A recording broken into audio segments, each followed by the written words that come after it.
I will lead us in the Pledge of Allegiance, and Mr. Bailey, would you give us the invocation? I pledge allegiance to the flag of the United States of America and to the republic for which it stands, one nation under God, indivisible, with liberty and justice for all.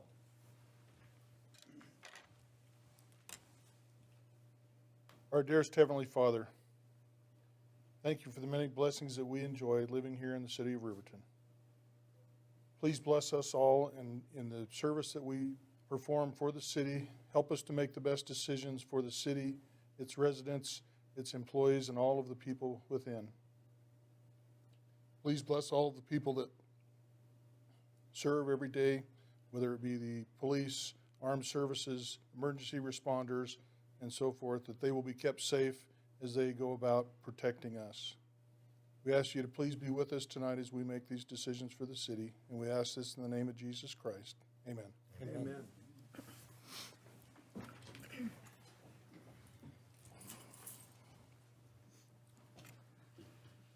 Would the city clerk please conduct a roll call? Yes, Your Honor. Councilwoman Carla Borders. Here. Councilwoman Lindsay Cox. Here. Councilman Mike Bailey. Here.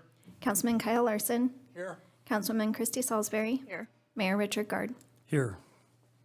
I declare a quorum is present. The chair would entertain a motion to approve the agenda as presented. So moved. Second. Councilwoman Borders has a motion. Councilman Bailey has a second. Any additional discussion?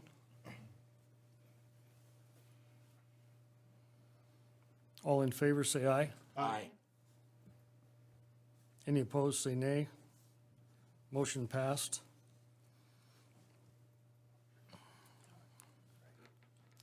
Acceptance of the councilmember ROTA'S resignation and declaration of vacancy in Ward 1.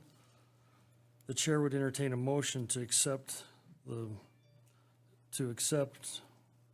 councilmember ROTA'S resignation and declare a vacancy. So moved. Second.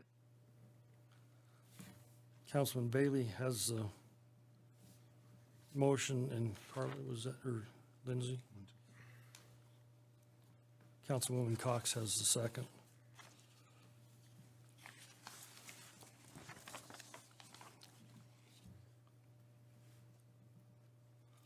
Any discussion?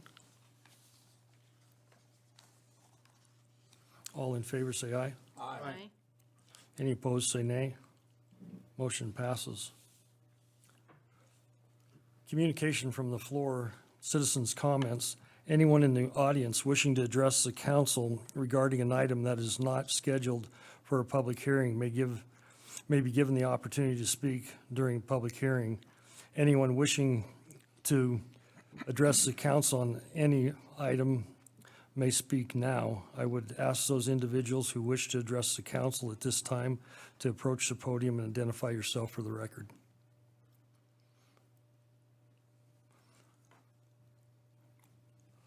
Seeing none, would the city clerk please read the consent agenda by title only? Yes, Your Honor. Approval of the minutes, March 16, 2021, regular council meeting. Approval of the minutes, March 23, 2021, special council meeting. Approval of the minutes, April 6, 2021, Finance Committee meeting. Approval of the Finance Committee recommendations for April 6, 2021. And approval of the municipal court report for the month of March 2021. Thank you. Are there any items requiring further discussion? Your Honor, the Finance Committee met this evening and approved consideration of claims for an amount of $292,990.82. Payroll and liabilities for 3/12 of 21 and 3/26 of 21 in the amount of $678,650.13 for a total amount of $971,640.95. The chair would entertain a motion to approve the consent agenda as presented. So moved. Second. Councilwoman Salisbury has the motion, and Carla, was that you? And Councilwoman Borders has the second. Any further discussion? All in favor, say aye. Aye. Any opposed, say nay. Motion passes. Public hearing and consideration of ordinance number 21-003, first reading, annexation of various parcels to the Riverton corporate boundaries. Community Director's report, please. Thank you, Your Honor. Annexation of properties by municipalities is regulated by Wyoming statute. When annexation proceedings are initiated by the governing body rather than the landowner, Wyoming Statute 15-1404 provides guidance. On February 16, 2021, this council approved Resolution 1426, certifying compliance with state statute to proceed with the proposed annexation of the properties described within it. In following with Wyoming Statute 15-1404, and having received no objections to the properties contained within it, Ordinance 21-003 is being presented on first reading for your consideration for the annexation of the following properties and associated zoning districts: 700 South 4th West, Light Industrial, I-1, 1220 North Broadway, Residential R2, 1540 Riverview Road, Residential R2, 800 East Monroe, Commercial C1, 10627 Highway 789, Commercial Highway, and a parcel of land surrounding 10627 Highway 789 on the northwest and south sides, which will be Commercial Highway. These properties are either connected to or have the ability to connect to city utilities or infrastructure. Therefore, no additional cost would be associated with the proposed annexations. As mentioned earlier, all property owners have been notified of the proposed annexation in excess of those required by state law. To date, no objections have been received regarding the properties outlined in Ordinance 21-003. With that, I'd stand for any questions you might have. Thank you. The chair would entertain a motion to open a public hearing. So moved. Second. Councilwoman Borders has the motion.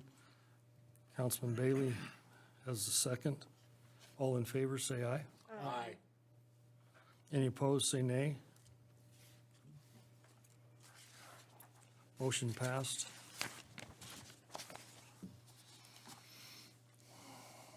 I now declare the public hearing open. The hearing will be conducted in accordance with the state statute and other applicable laws. I would ask those individuals wishing to address the council to approach the podium and to identify yourself for the record. Is there anyone in the audience wishing to speak?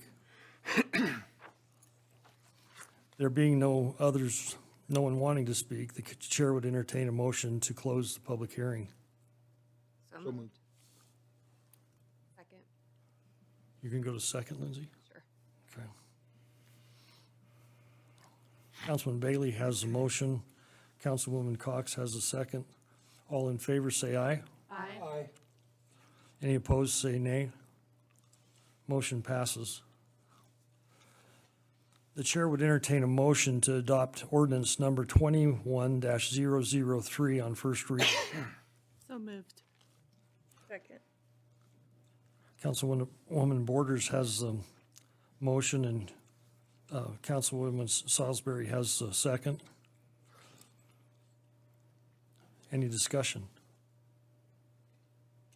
Your Honor, Yes. before you call for the vote, can I read the ordinance by title only? No.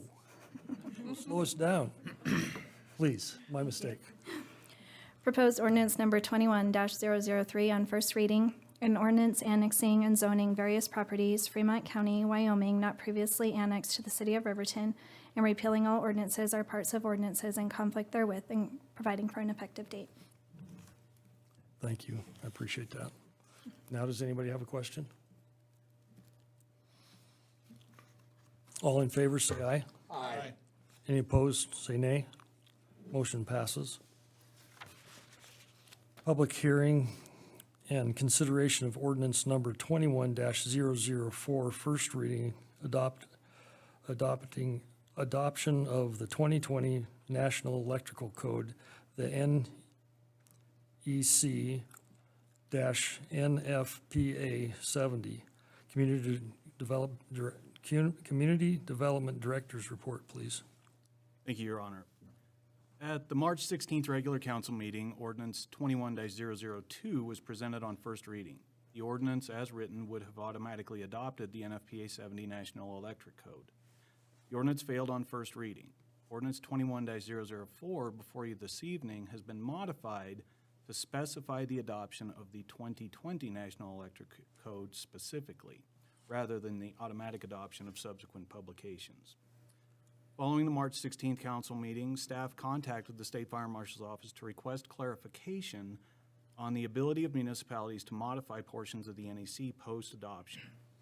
In response, the State Fire Marshal's Office indicated those municipalities granted local enforcement authority must adopt the same version of the NEC. However, municipalities do have the ability to notify the State Fire Marshal's Office of concerns they may have with particular sections of the adopted NEC. With concurrence of the State Fire Marshal's Office, they could provide for a statewide exemption. In this scenario, automatic adoption of the state's adopted electric code would allow for exemptions provided by the state. Adoption of the 2020 National Electric Code was unanimously recommended for approval by the Riverton Construction Board of Appeals at their March 11th, 2020 meeting. And with that, I'd answer any questions you might have. Thank you. Kristen, would you like to read that? Would the city clerk please read ordinance number 21-004 by title only? Yes, Your Honor. Proposed ordinance number 21-004 on first reading, an ordinance amending Title 15 Building Construction, Chapter 15.04 Building Construction and Maintenance Codes, Section 15.04.010 Adoption, Applicability, Filing, subsection Title A10 of the Riverton Municipal Code, and repealing all ordinances or parts of ordinances in conflict therewith and providing for an effective date. Thank you. The chair would entertain a motion to open a public hearing. So moved. Second. Councilman Bailey has the motion, and Carla Borders has, Councilwoman Borders has the second. All in favor, say aye. Aye. Any opposed, say nay. Motion passes.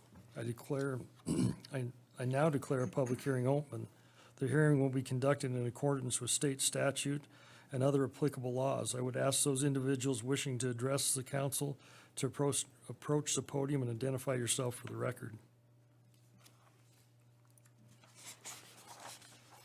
Your Honor, seeing none, I would move that we close the public hearing. Second. Thank you. Councilman Bailey has the motion. Councilman Larson has the second. All in favor, say aye. Aye. Any opposed, say nay. Motion passed. The chair would entertain a motion to adopt ordinance number 21-004 on first reading. So moved. Second. Councilman Bailey has the motion. Councilwoman Cox has the second. Further discussion? I have a question. Yes, Honor. go ahead. So who pays for the inspection, the commercial inspection for this?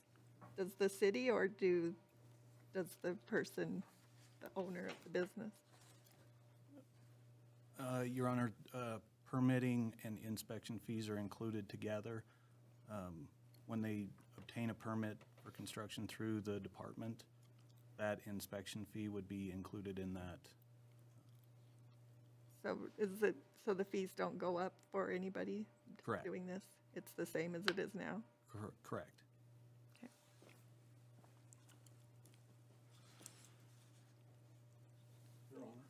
Kyle? What is the difference between this code and the previous one that makes it so much more viable and attractive and neat to enact?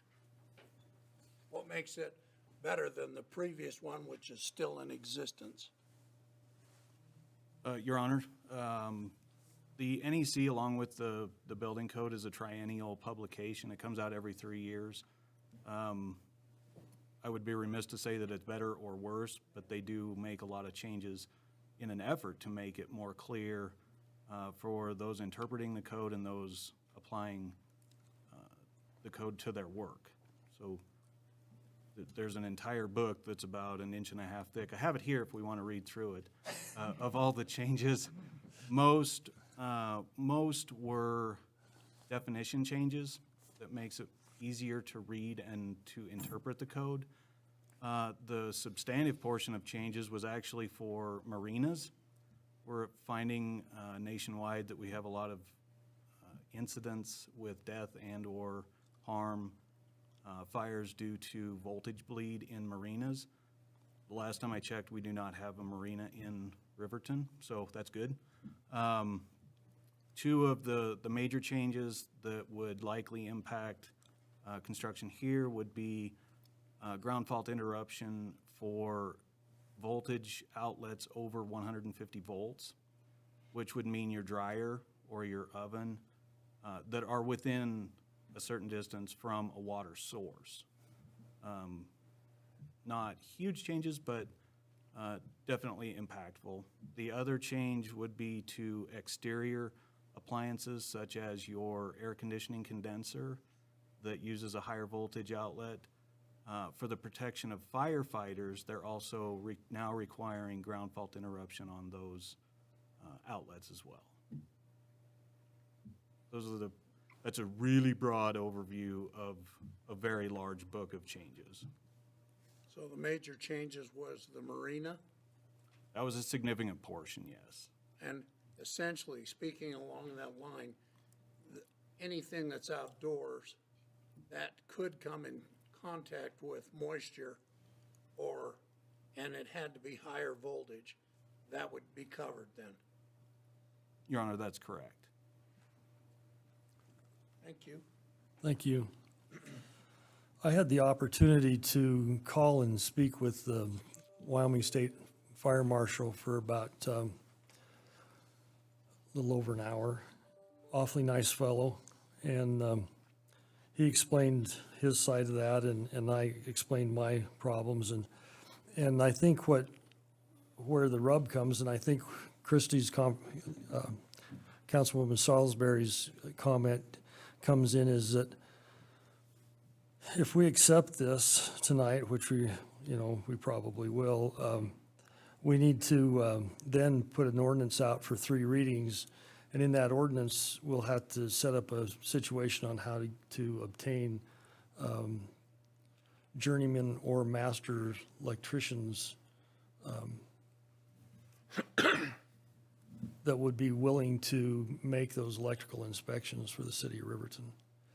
And they would need to be compensated.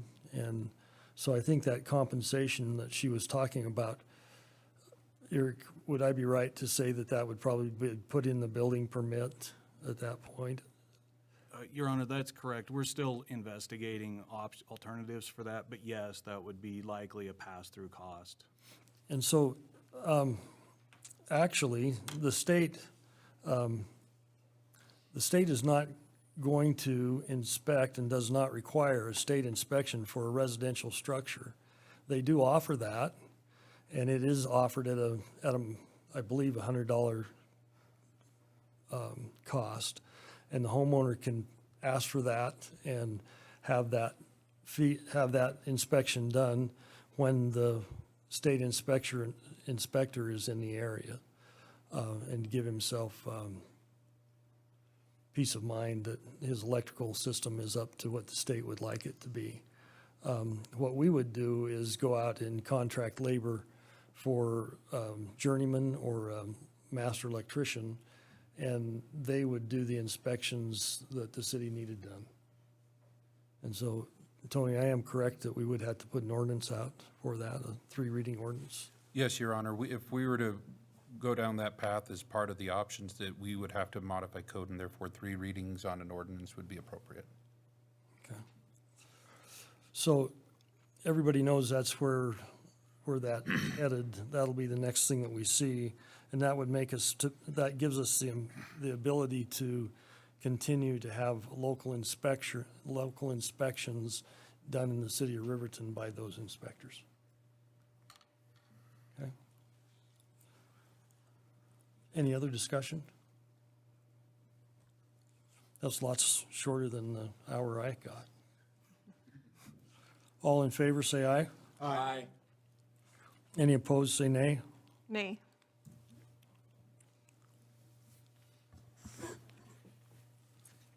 Motion passes. HONEYCUTT Softball Complex Memorandum of Understanding, MOU, Girls Fast Pitch and Adult Softball. Public Works Director report, please. Thank you, Your Honor. The city owns and operates the HONEYCUTT fields. They're off of Smith Road. And last fall, staff met with members of the Girls Fast Pitch to talk about the existing MOU and to clarify responsibilities and duties associated therewith. We then met again this spring to do the same thing, and the result of those meetings are the MOUs attached to your packet. The Girls Fast Pitch currently has an MOU. It was executed, I believe, in 2016, and the MOU before you provides updates that is more consistent with the practices that are going on throughout the year over these last few years. The Adult Softball League did not have an MOU with the city, so when we were in talks with the Girls Fast Pitch for the HONEYCUTT complex, we realized it was very important to have the adult leagues have an MOU as well. Included in the MOU are a few items that I'll highlight here.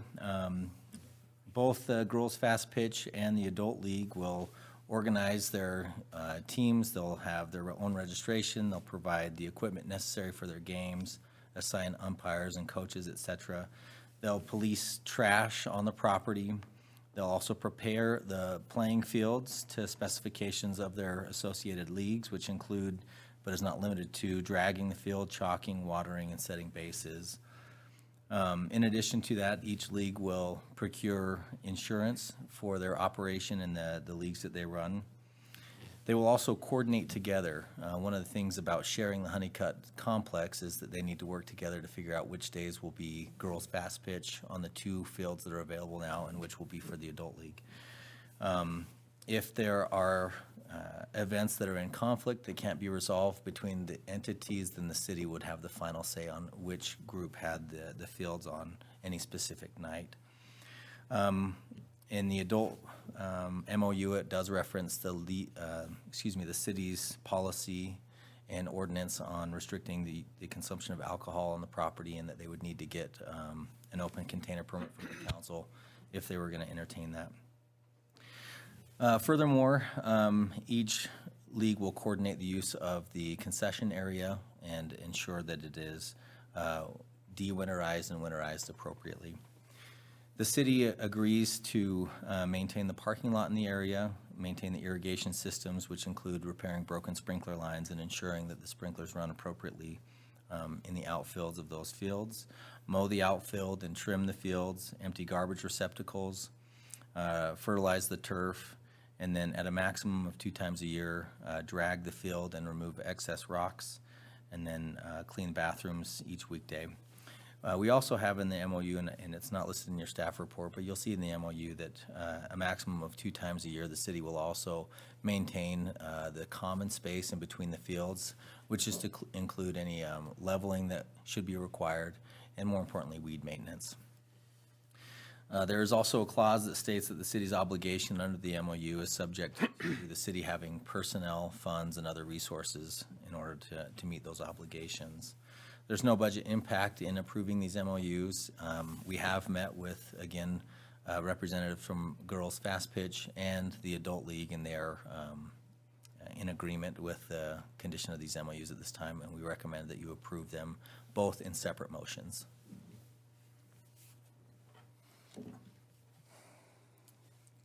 I have, and maybe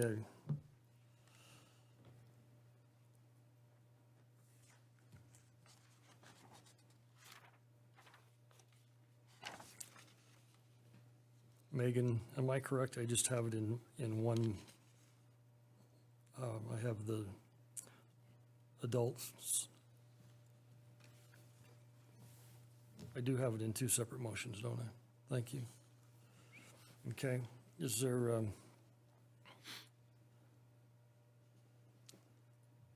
I have a request to add on to these MOUs, and I don't know if this is the time or the place to do that. But it occurs to me that why we're doing all of these things for the baseball diamonds, and maybe softball doesn't need it. I do think Little League would benefit from it. I don't know from the schedule that we have with the MOU we're gonna put out for the traveling team at the Sunset and Majors Junior Little League field, that I don't know what their schedule is, so I can't speak to that. I would like to see if we could line the fields. City employees could line the fields, the foul lines and the boxes, batting boxes. And the reason I point that out is that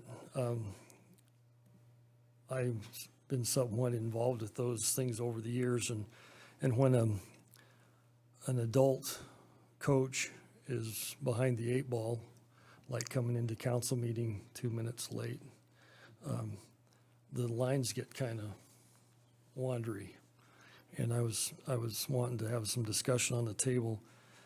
Is that appropriate? Tony, can we have that discussion at this time? Mayor, council, I believe you may have the discussion at any time, and with regard to these as well, it could also be something that is added at a later date, only because we weren't, I don't know if we have any analysis we can give you with regard to impact that would do at this point, but we could be asked to do that and then bring it back and add it later also if you want to. It's at your discretion. So for the other members of the council, what I was hoping for is to put the foul lines in with city help from the home plate to the outfield posts, and then also put the batting boxes in. And my thought, now Lindsay, you could help me, I should have asked, are they playing Monday, Tuesday, Wednesday, and Thursday on the Little League feed? Not on Thursday this No year. Thursday? So it would only be 3 days a week? And are they gonna play multiple games on those evenings? After school's over, Okay. do 2 a night. So it would only be lined once, and that's all would ever get lined anyway. And so it would be 3 nights a week that the batters boxes would have to be put in. Those could be put in way early. They could be put in at 3 o'clock in the afternoon or whenever it fell in the city's responsibility to put those in place. Softball, I don't see anybody from softball, or would softball benefit from such action? Please.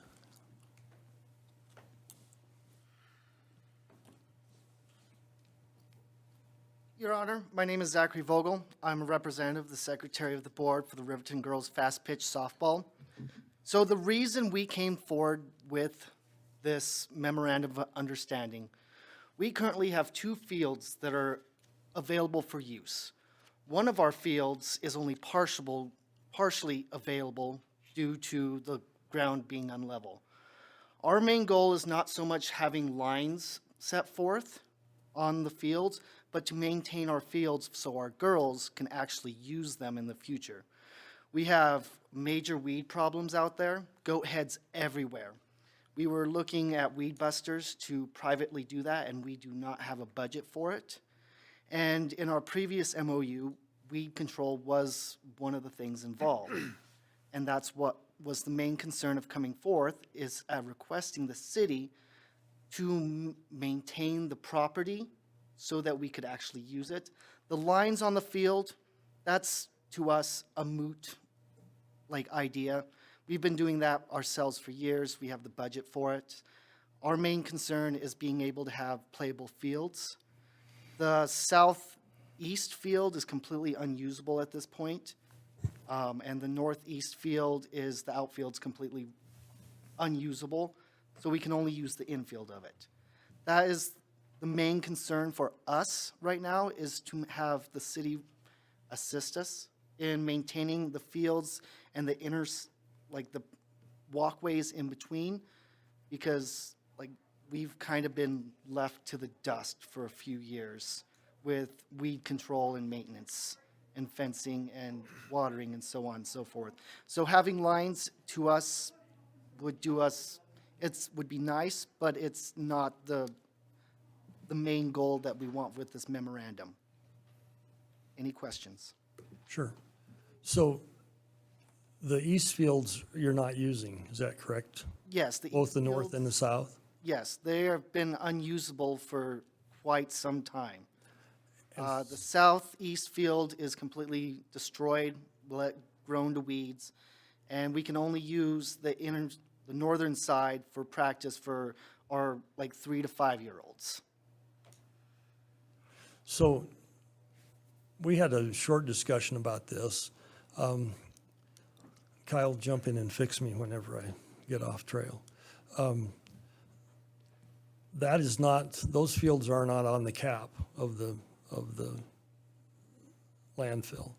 And so we could fix those fields and we could level those fields. Now, the south field on the east side, is it missing fencing? No, the fencing is all there.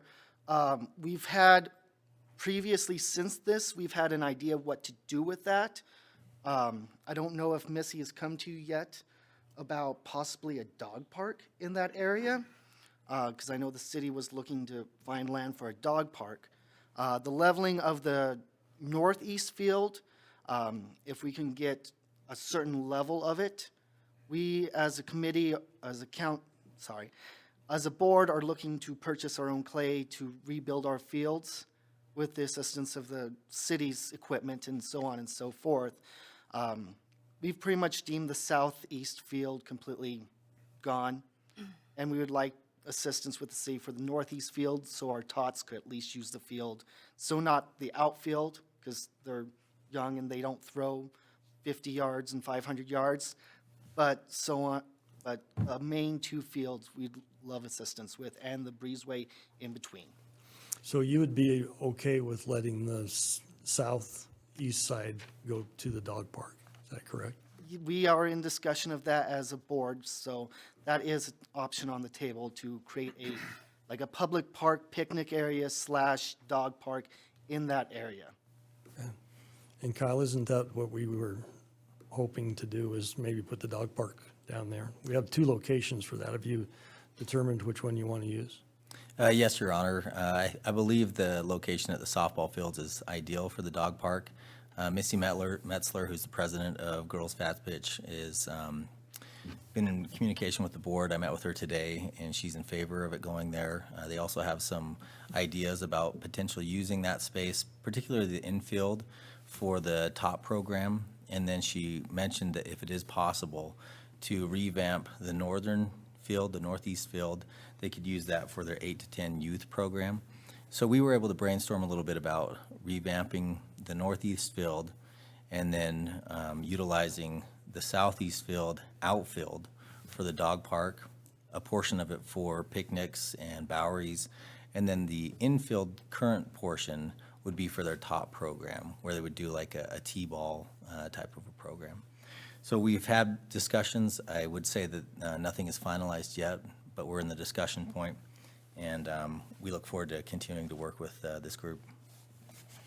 Okay, so you guys don't get any lines, because goat heads go through lines. Goat heads don't stop on the line. Yeah, the weeds and the public areas are our main concern on getting a city assistance on getting those under control.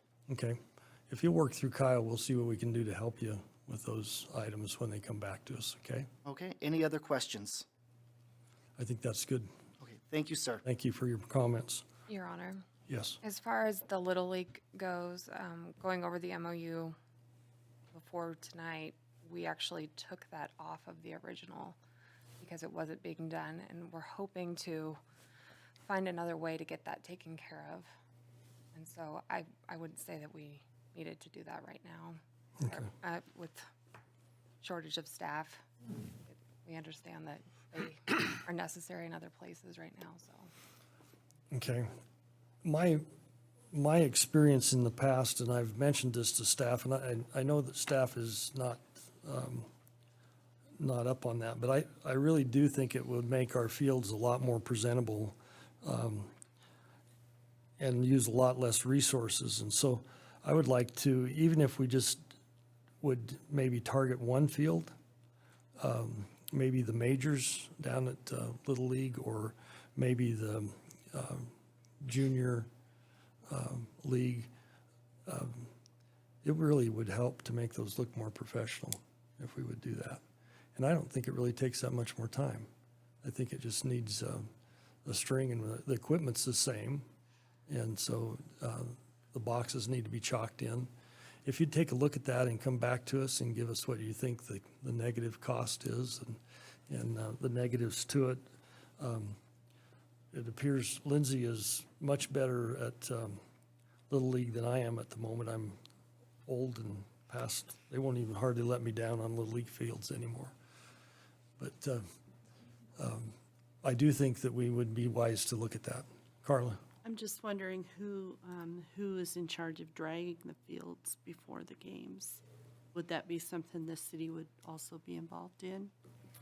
Your Honor, currently before the games, it's on the respective leagues to do the dragging. We're able to commit to doing 2 per year, and that's more to make sure that we get it ready prior to the season starting and removing a lot of the rocks, specifically on the HONEYCUTT fields. I've had the pleasure of playing adult softball down there, and when you slide once, you usually keep it for the rest of the year. So that's what we have currently in the MOU, and the leagues are taking on the dragging before each game.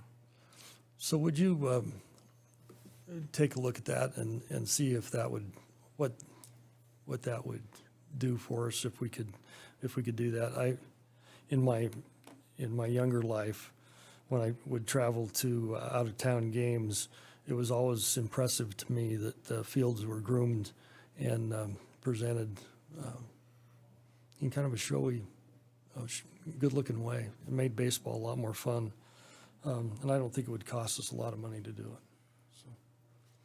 So, let's get back to what's on the script, and I'll try to not interrupt the script. We're at 12B. The chair would entertain a motion to approve the MOU, the Memorandum of Understanding between the City of Riverton and the Riverton Adult Softball League. So moved. Second. Councilman Bailey has the motion, and Councilwoman Cox has a second. Any further discussion? Seeing none, all in favor, say aye. Aye. Any opposed, say nay. The chair would entertain a motion to approve the Memorandum of Understanding, the MOU between the City of Riverton and the Riverton Girls Fast Pitch Softball.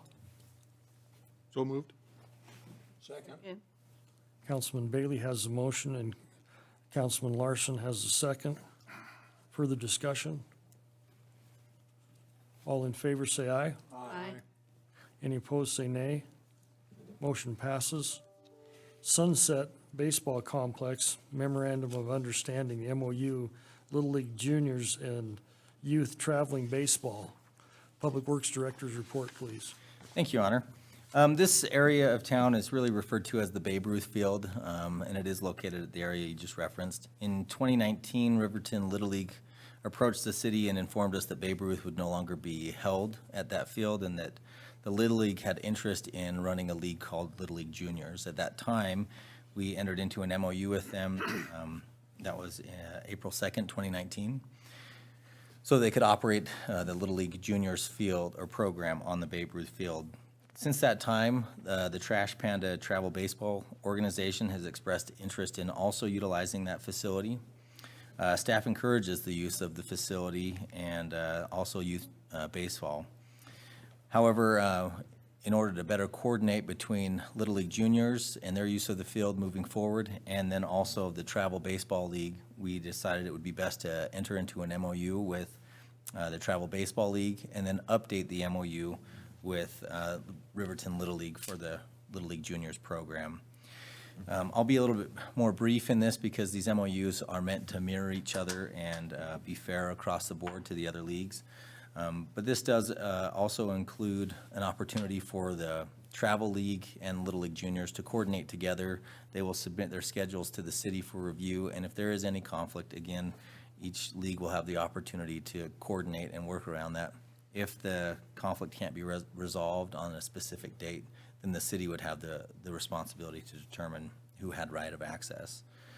Otherwise, most everything else in this remains consistent and similar in the sense that the city has the responsibility to do bathrooms, drag the fields. And in this one, it says as determined appropriate, and that's consistent with what the Little League Juniors MOU stated in 2019, so we didn't want to vary too much from that.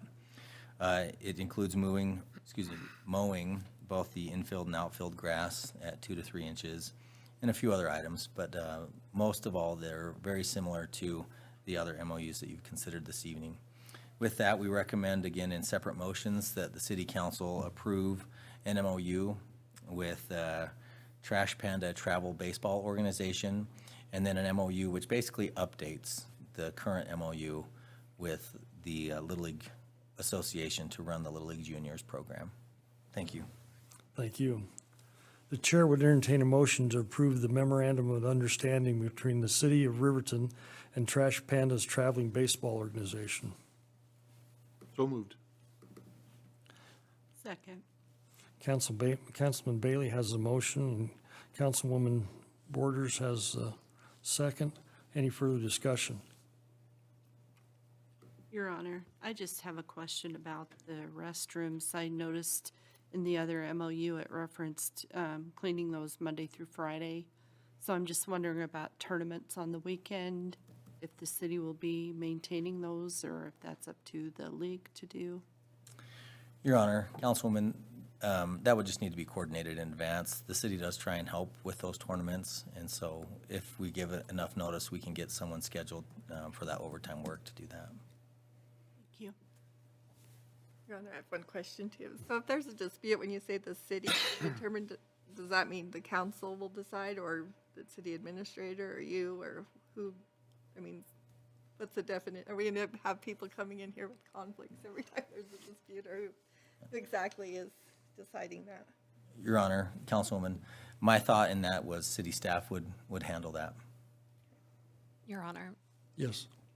and Councilwoman Salisbury, I don't see there being a conflict. Usually the travel teams play on the weekends and our league plays during the week, so it shouldn't be an issue.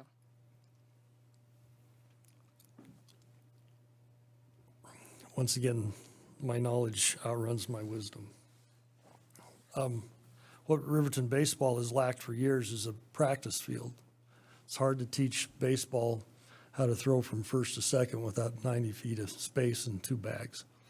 And so what I would like to see happen is that if that field is going to lay idle at all, it be used and kept up in good condition for those teams that want to practice. And I would like to see that not be dominated by one team getting there before anybody else and not relinquishing the access to that until dark. And so that field does have lights, and I think if the organizations would look at that, that's a great opportunity for Riverton to have a practice field that would be in good shape. The traveling squads, I'm sure they would like to practice and need a spot and need time to do that. And so I also have confidence in the league to be able to schedule that. And so I can stay out of that if I have to, but I would like to make those suggestions that those facilities be used and used well. It's a great complex. It's got lights, and if you need more help to run it, please let us know, and we'll try to get in with that and make sure that works. So, Your Honor, just real briefly. have to come up to the podium to talk to us. Thank you. Thank you. We appreciate the ability to use it. We do need a place to practice. We started this last year and it kind of carried on. And we appreciate you giving us the chance to practice and also bring people in on the weekends and make something happen on that field on the weekends. It is a great field.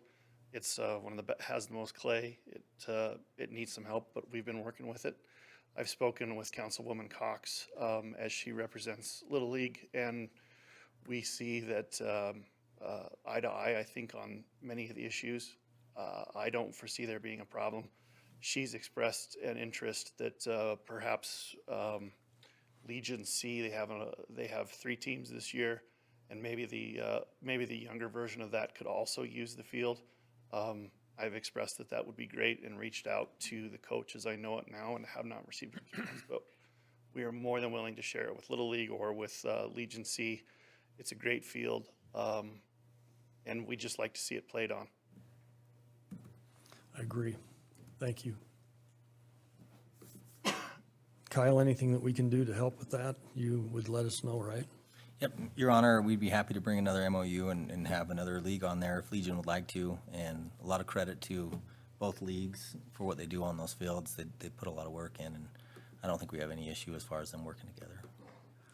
And the sadness of baseball, in my opinion, is that we only play for about 6 weeks, 8 weeks if you really get to counting. And so it's in bad weather to start with, and it would be nice if we could stretch that out and have some league play, but we always want to hit the tournaments. And so anything we can do to help, we would be glad to try to do that. So thank you. At least I would.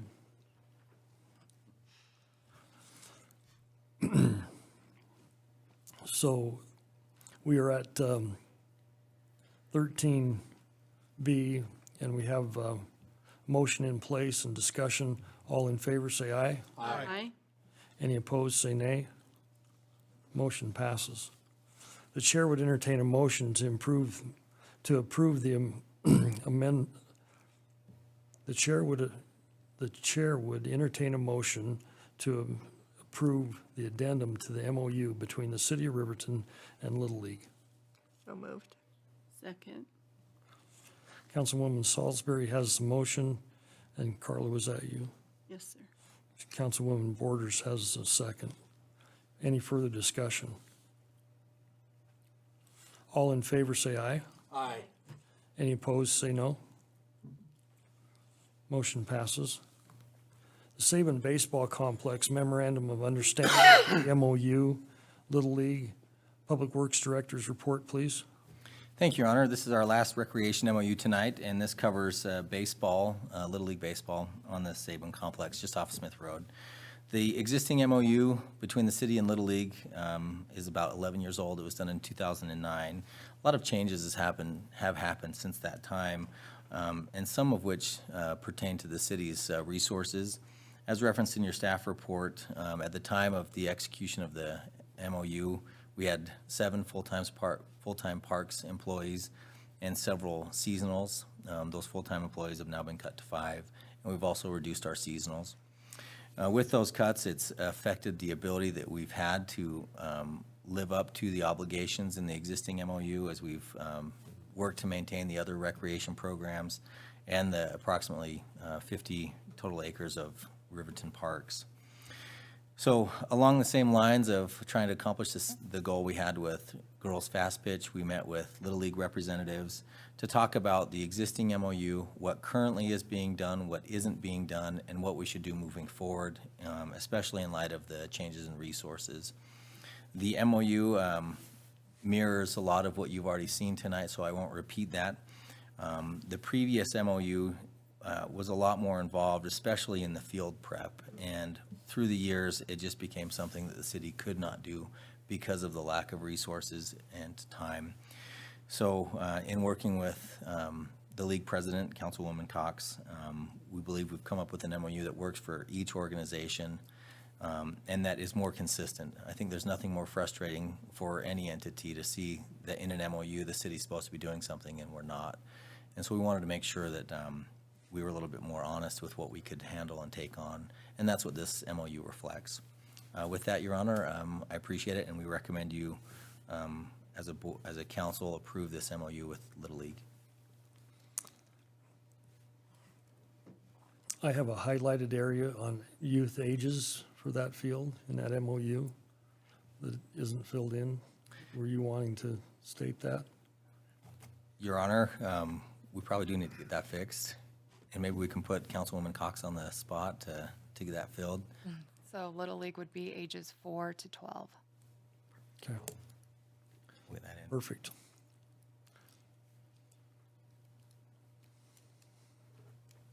The chair would entertain a motion to approve the MOU, the Memorandum of Understanding between the City of Riverton and Riverton Little League. So moved. Second. Councilman Larson has a motion, Councilman Bailey has a second. Further discussion?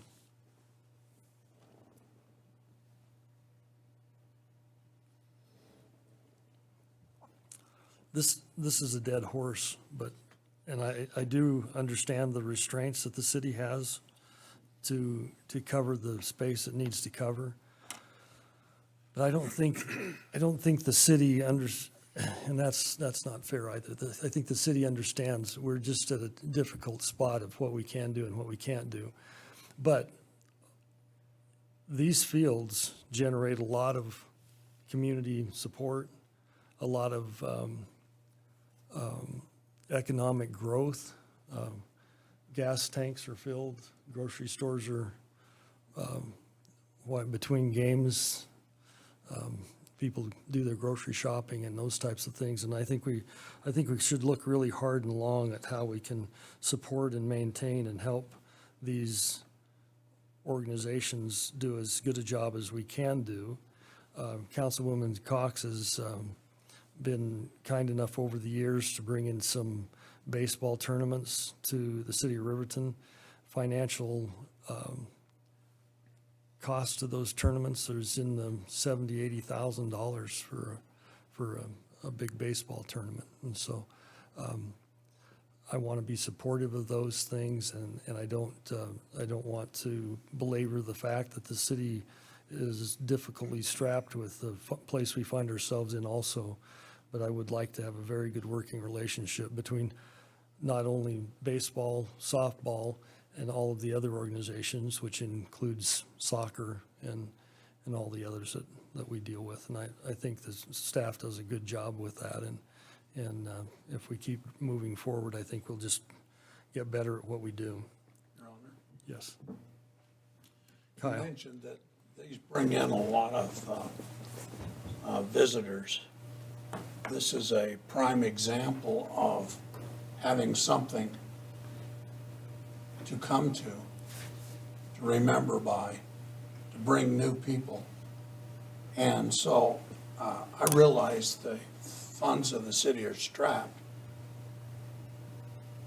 It's not really true. We have a lot of money. We just choose to spend it in certain areas. And these areas probably have the highest amount of usage by the public. And I realize it's an age group. Obviously, the seniors in my group haven't used that field in a long time. That's not the important thing. The people that are traveling are younger. And therefore, we need to probably reassess where the money is being spent and put it in areas that it bears the most fruit. I realize we've got this coming year to put money out. But instead of fighting forest fires, let's go out and clear weeds. Let's do something positive with it, okay? Thank you. Your Honor, Yes. I just have to get on my soapbox for a minute. So I was involved in helping build those two softball fields in the early 90s. And this is just my personal opinion, but I don't want to see that field turned into a dog park. I think it needs to stay what it was intended for. And if you go to Casper, Gillette, Green River, they've all got amazing softball complexes, baseball complexes. And I think it's really important that we have that here. So I think we can find another place for a dog park. And I want to see that stay a softball field, one that is usable. And it's going to take a lot of work, and I'll volunteer to help you. I would love to speak with you after this meeting. You got to come up to the mic, please.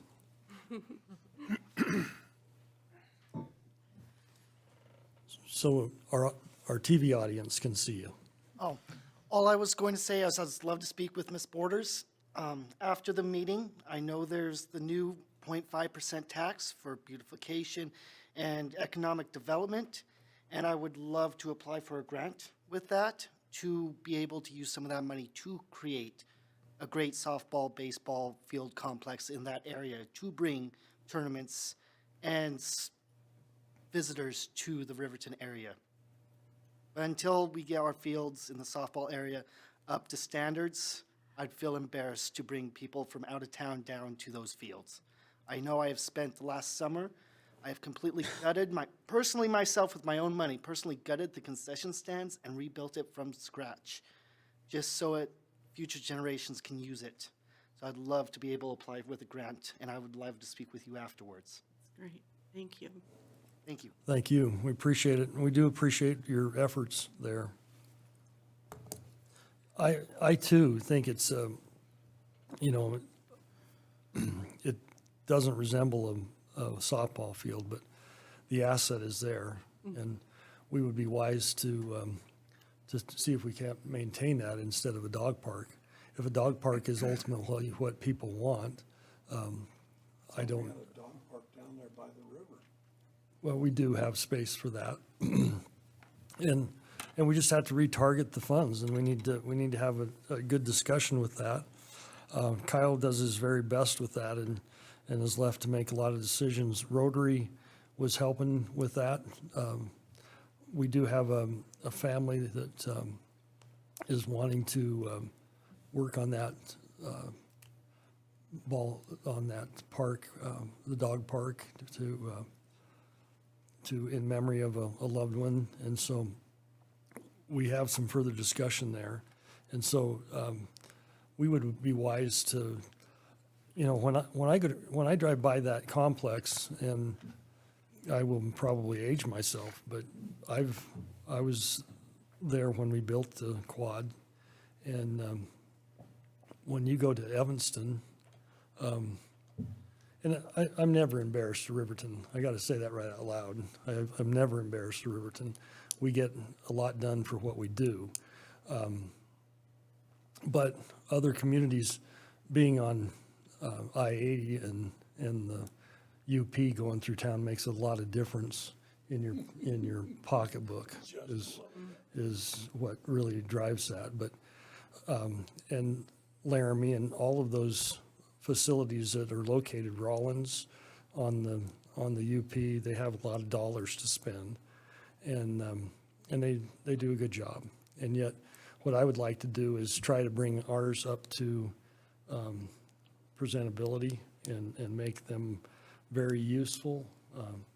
Councilman Bailey is always a generous touch for sporting activities in the community, and there's a lot of effort put in there and a lot of opportunities for us to improve youth activities. Maybe there'd be a few less paint cans spraying things when we're not looking if they had a bat in their hand, and so a glove on their hand. And so I think there's lots of good opportunities that we could discuss.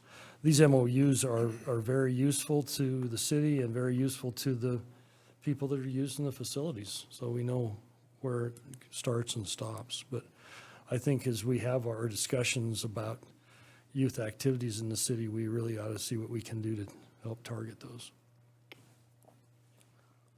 Any other discussion? Seeing none, all in favor say aye. Aye. Any opposed, say nay. Motion passes. Bid award for the Main Street Water Project, Public Works Director's report. Thank you, Your Honor. Are we wearing you out? Do you need some water done? Oh, I can do this all night. When the city council approved the fiscal year 21 budget, it approved a project to replace fire hydrants to the tune of $200,000. These are out-of-service fire hydrants. Since that time, we've adjusted the scope of that project. After the start of the fiscal year, we saw again problems in the water main on Main Street in the 700 and 800 block near the print shop as you orient yourself. Through the years, we've had over 15 water breaks in that area. We've also discovered that we have some leaks in that area, especially on some of those fire hydrant leads. So staff had to kind of pivot a little bit in what it originally had planned to do with that $200,000. And we realized that we needed to take care of some of those issues on Main Street as well as the fire hydrants associated therewith. About 35 residents and businesses are tied to this water main that's had issues over the years, 6 of which include restaurants and dental businesses that require a pretty consistent flow of water and a high volume of water. So we felt that this would be the better use of the funds and better serving our customers and our constituents. As such, staff prepared plans for what we call the West Main Water Line Replacement Project. It does address several critical issues along that area, which again, update fire hydrants in that area, but also replace this failing line, and then also line that's no longer acceptable in that it's a transite line. The project is going to be a sleeve project for the most part, where there's a 14-inch steel line. It will be replaced with a 12-inch water line that sleeves inside that. Then we're also going to burst some of those transite lines, which is asbestos cement lines, which we really don't want in our system at all. It does take care of the surface improvements associated with that, with those upgrades, excuse me. With the bid package prepared, bids were received and publicly opened on March 30th, 2021 with the following results. Jerry Bornhoff Construction in the amount of $266,694. Patrick Construction in the amount of $420,990, excuse me. And Viper Underground in the amount of $283,395. Staff has reviewed these bids to assure they were responsive to bid specifications and recommends that this project be awarded to the low bidder, which is Jerry Bornhoff Construction, in the amount of $266,694. As stated before, the budget that we're using for this is $200,000, so obviously in awarding this project, we overexpend that line item by just under $67,000. We do have funds available in our unassigned cash in the water fund to take care of this, and we also can handle some of the overage by a budget transfer through a budget amendment from some unused funds that we have in our water production cost center. So we feel confident that we can cover this overage, and the need for the project warrants the overage, especially at this time. With that, Your Honor, we do recommend that this project be awarded to Jerry Bornhoff Construction. Let us get a motion, then we'll go to thanks, Kyle. The chair would entertain a motion to award the West Main Water Replacement Project to Bornhoff Construction, Inc. in the amount of $266,694. So moved. Second.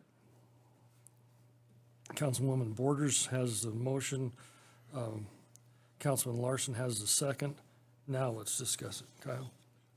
How much are you going to save on the lost water?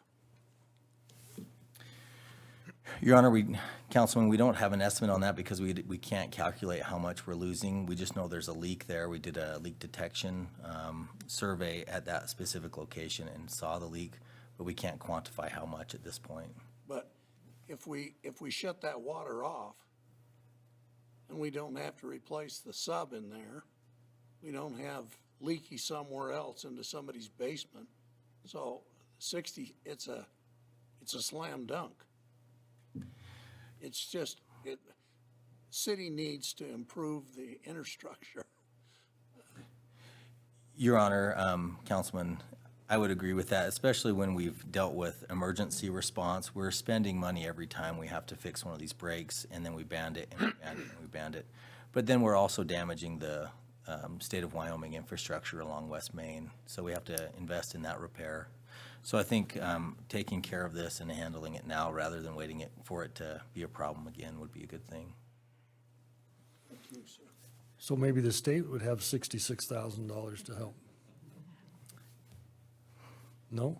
We can ask. Your Honor, You can say is no. Your Honor, Yes. I have several people that have been affected by the water breaks come up to me and say, we're tired of having to close down for another water break and stuff, so I agree, it's important. How long will they be without water when they're doing that, do you know? Your Honor, Councilwoman, this project does include a temporary water line, so we're hoping that the inconvenience is very minimal when we're doing this project. Kyle, are we gonna do this along with all the other work that's being done on Main? Your Honor, we're hoping to get this done before the end of this fiscal year, so all the concrete work that's gonna be going on will be concurrent with it. The stuff that YDOT's doing downtown shouldn't affect it because we're up on the hill and we'll be out of their way. And we're gonna get the replacement concrete that was left from last year is gonna catch up here, it appears, and so, but we are gonna have a pretty busy summer on Main Street with construction again. Your Honor, that is correct. And when I mentioned concrete, that's what I meant was the leftover work from last year. There will be some ADA ramps that are in that area. Okay. And I think it more than saves the 66,000. We probably come pretty close to that in 1 or 2 repairs. And every year, if we've got 15 repairs in that. Can you tell us how you're gonna slip pipe in a 14-inch line? Your Honor, I'll keep it pretty high level, but basically Bornhoff will open up an area that will allow for the pipe to then be sleeved in. So you have the word that's coming to my mind is a test pit, but that's not the right word. But basically an open excavation at the front end that you can then use to bring the pipe in, and then you'll pull it from another excavation point. There'll be a couple along the line. Then you have to work on the services being reattached. And so we'll have a few excavation points, but not as much as if we just dug the whole thing and replaced it. So we'll have to cut through the 14-inch to attach to the 12-inch to get back to all of the water usage. But we won't have to excavate the entire line by sleeving it. Your Honor, that is correct. Okay. I think that's a good plan. I think that's hopefully works out really well. Only thing that might not work so well is if we have a valley in our 14-inch pipe. So should we start praying the pipes in straight? We'll accept any help we can get. Any other discussion? All in favor, say aye. Aye. Any opposed, say nay. Motion passed.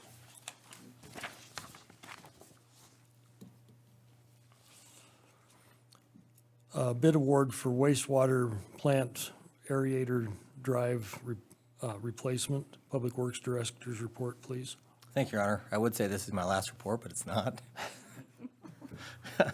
So we have another project. This was budgeted down at the wastewater plant. The aerators are one of our more important processes in treating the wastewater. It provides basically food to the microorganisms that treat the wastewater in our oxidation ditch. One of our aerators is seized up and needs to be replaced, and it has been a need for several years now. So this project is timely, and it's important for the treatment of our wastewater. When we budgeted this year, we put in $74,000 into wastewater treatment plant improvements. At the time, we estimated that the cost for the aerator replacement would be about $50,000. The remaining portion of that budget was going to be to replace an above ground, it would replace a below ground fuel tank with an above ground tank. However, after starting the project and getting into details, we realized that the $50,000 was no longer appropriate. So we've foregone the fuel tank, and we recommend all of the budget be used for this aerator project because it is a priority. The project plans and specifications were put together, which include a Flender brand aerator gear unit, a transition plate, a flange, monitoring system, and install costs. Bids were advertised and publicly opened on March 31st with the following results: $79,823 from Jerry Bornhoff Construction and $100,310 from 71 Construction. We again have reviewed these bids to ensure they were responsive, and they were. We therefore recommend this project go to Jerry Bornhoff Construction, and this will come out of our wastewater treatment, our wastewater enterprise fund, and the roughly $6,000 overage can be covered by some capital monies that we have saved in other projects. One specifically is the North Federal project. We budgeted a little bit more in that project just to ensure we didn't have any straggling invoices, and this will be able to be covered by that line item. That's a long way of saying we have the money to do it. Thank you, Your Honor. Thank you. The chair would entertain a motion to award the wastewater treatment plant aerator drive reducer project to Jerry Bornhoff Construction, Inc. in the amount of $79,823. So moved. Second. Councilman Bailey has the motion, and Councilwoman Cox has the second. Further discussion?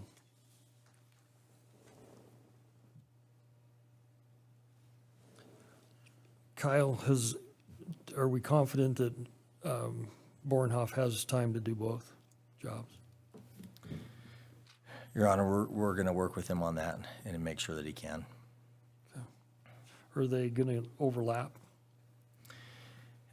Your Honor, I anticipate them overlapping. What I'm hoping is that he can manage his crews in the sense that he'll have some down at the wastewater plant and then others up on the West Main job.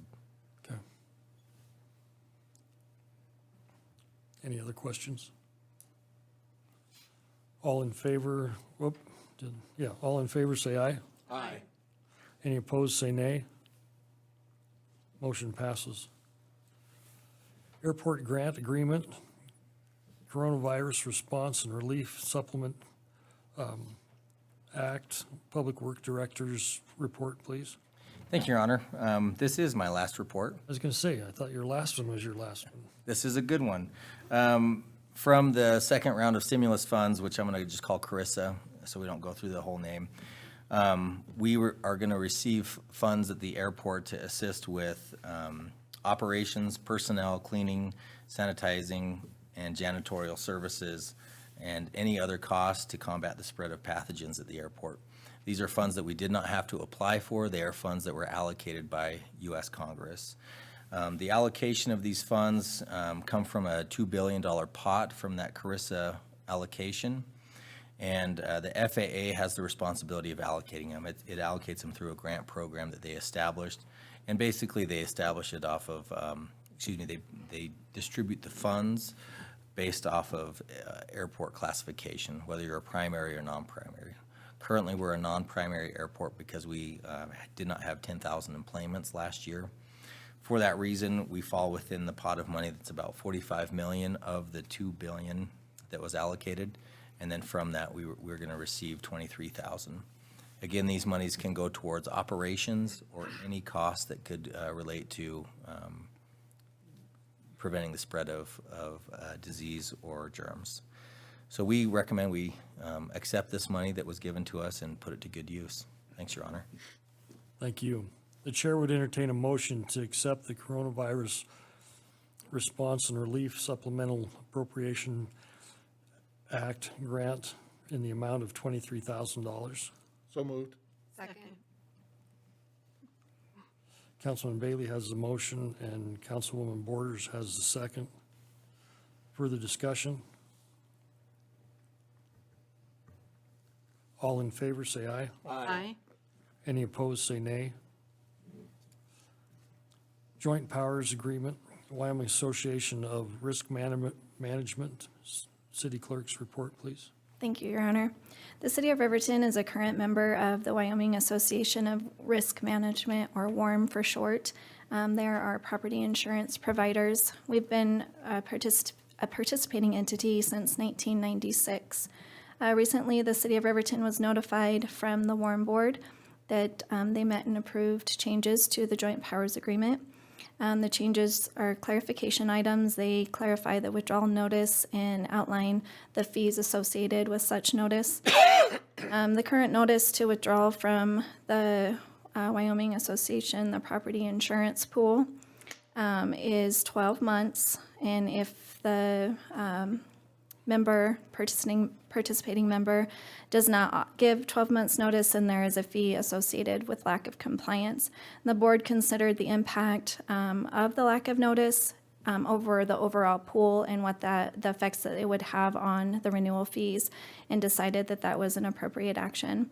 There's not a direct budget impact related to the approval of the joint powers agreement, unless, of course, the city chose to leave the pool in the future. And with that, staff recommends approval of the agreement. Thank you. The chair would entertain a motion for the approval of the amendment and restart of joint powers agreement with the Wyoming Association of Risk Management Property Insurance Joint Powers Board. So moved. Second. Councilman Bailey has the motion. Councilwoman Cox has the second. Further discussion? All in favor, say aye. Aye. Any opposed, say nay. Motion passes. Employees' health insurance, city clerk's report, please. Thank you, Your Honor. To offer a little bit of background on the topic of employee health insurance proposals, Council recently authorized staff to solicit proposals through IMA Inc. at the February 2nd, 2021 regular council meeting. And the proposals included coverage for medical, dental, vision, life, and telemedicine for our employees.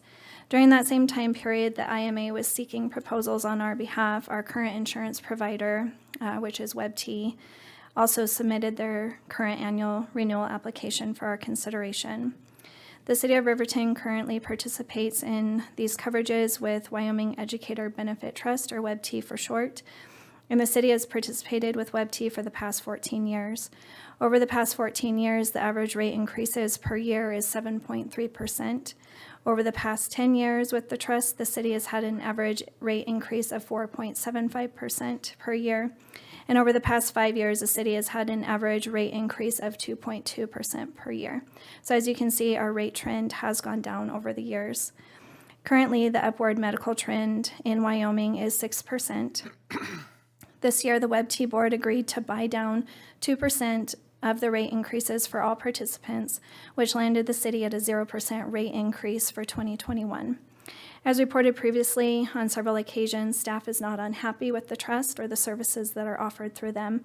WebT has been great to work with, and they're great partners for our employee health insurance coverage.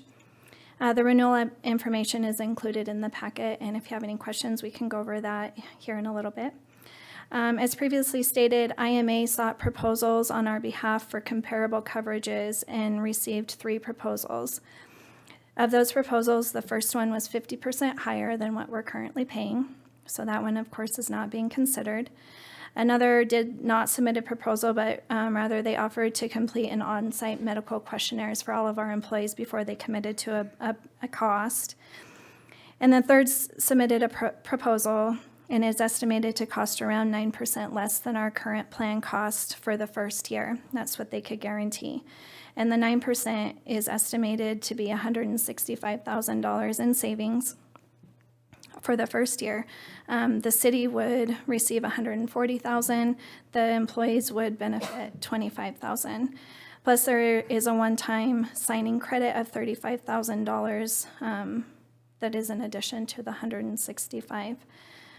And their proposal is also included in the packet. Several questions were posed to IMA as a result of their proposal, which you can reference in the provided emails that I sent out today. You also have hard copies of those as well. With the founded and perceived variation in the overall plans and services, staff does not feel confident that the rapid change in the response is the responsible and equitable thing to do at this time. The reasons behind that mainly lean toward the unknown versus our current knowns. As a city insurance liaison for our employees, I want to be 100% confident that a change is warranted and will be in the best interest of our employees and the city. And I do not fully have a grasp on what the impact of those changes would be at this time. I forwarded as I said earlier, I forwarded those communications to you, and I'd be happy to answer any questions or attempt to answer any questions that you have from those.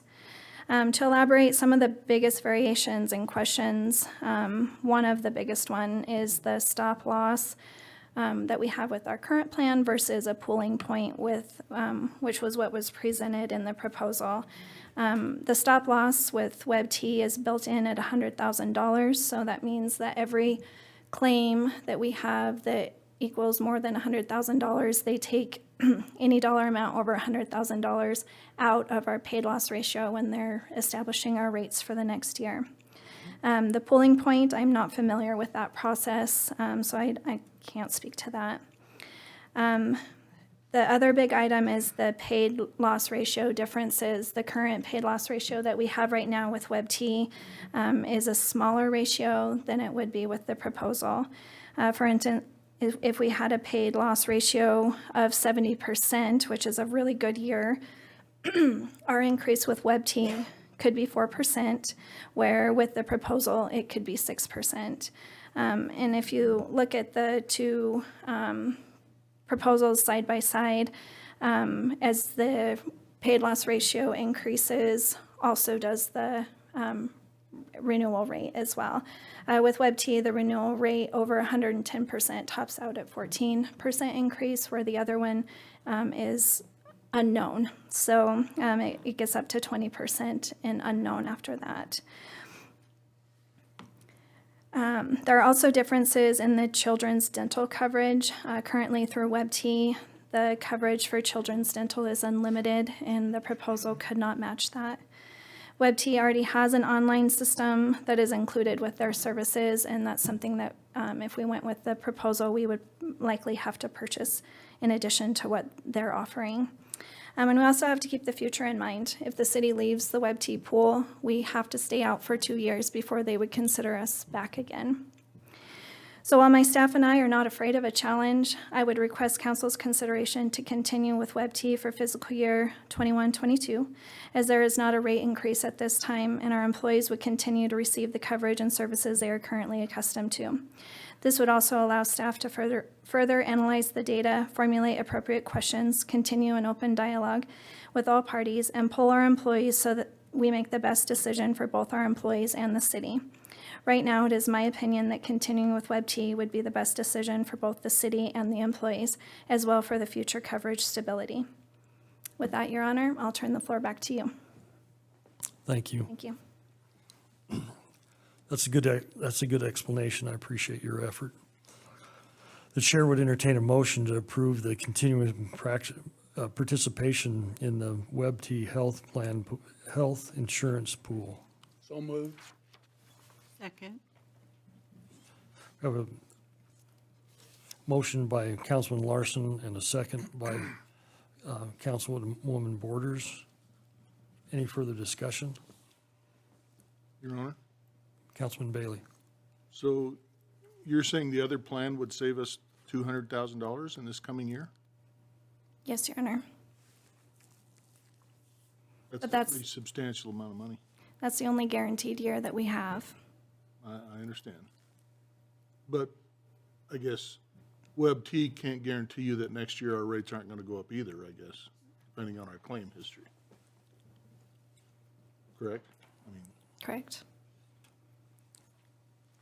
and I guess my other comment would be, my experience is, I notice our plan runs with our fiscal year, correct? I've had challenges with that. We used to have that with my business, where the health insurance plan did not follow a calendar year, but most of the time, the deductibles and all of the other stuff, you know, sort of falls around a calendar year, and it might be interesting to look at getting it moved to a calendar year. It would just change when we approve the new program, you know, sort of off of our budget year a little bit, but I don't know if that would change the price significantly, maybe not, but it would simplify, especially if you change, you're gonna have one calendar year, you know, that you're splitting between two different companies, and whether your deductible's covered already and all of that kind of stuff gets a little funky when you're not in a calendar year.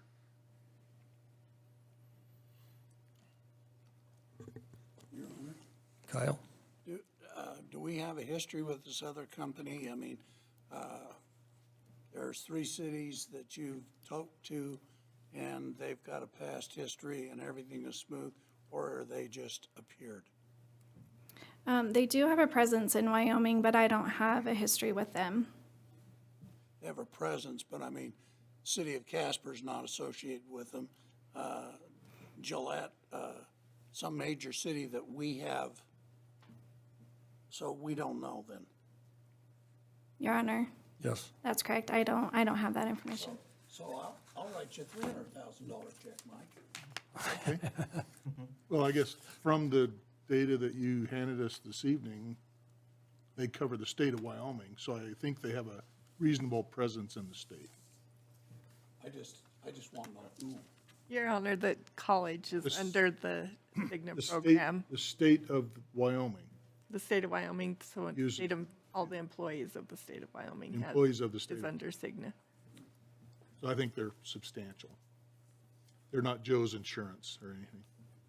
I think, Your Honor, Kristen and I had a discussion. Part of the problem is the time frame of getting everybody turned over.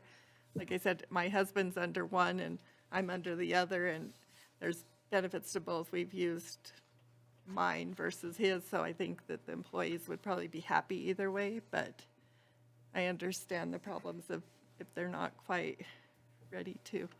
I mean, it doesn't have to be done this year. It could be looked at if it's to get more comfortable or more answers, if there's a time frame that's Kristen and I talked about earlier.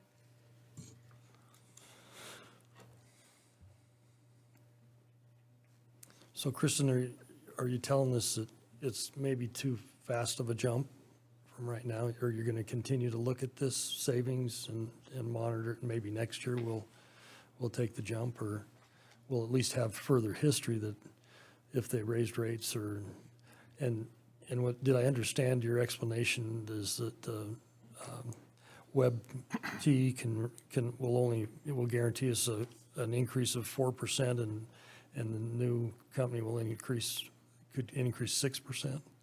Your Honor, that's correct. That's if the paid loss ratio is at the same.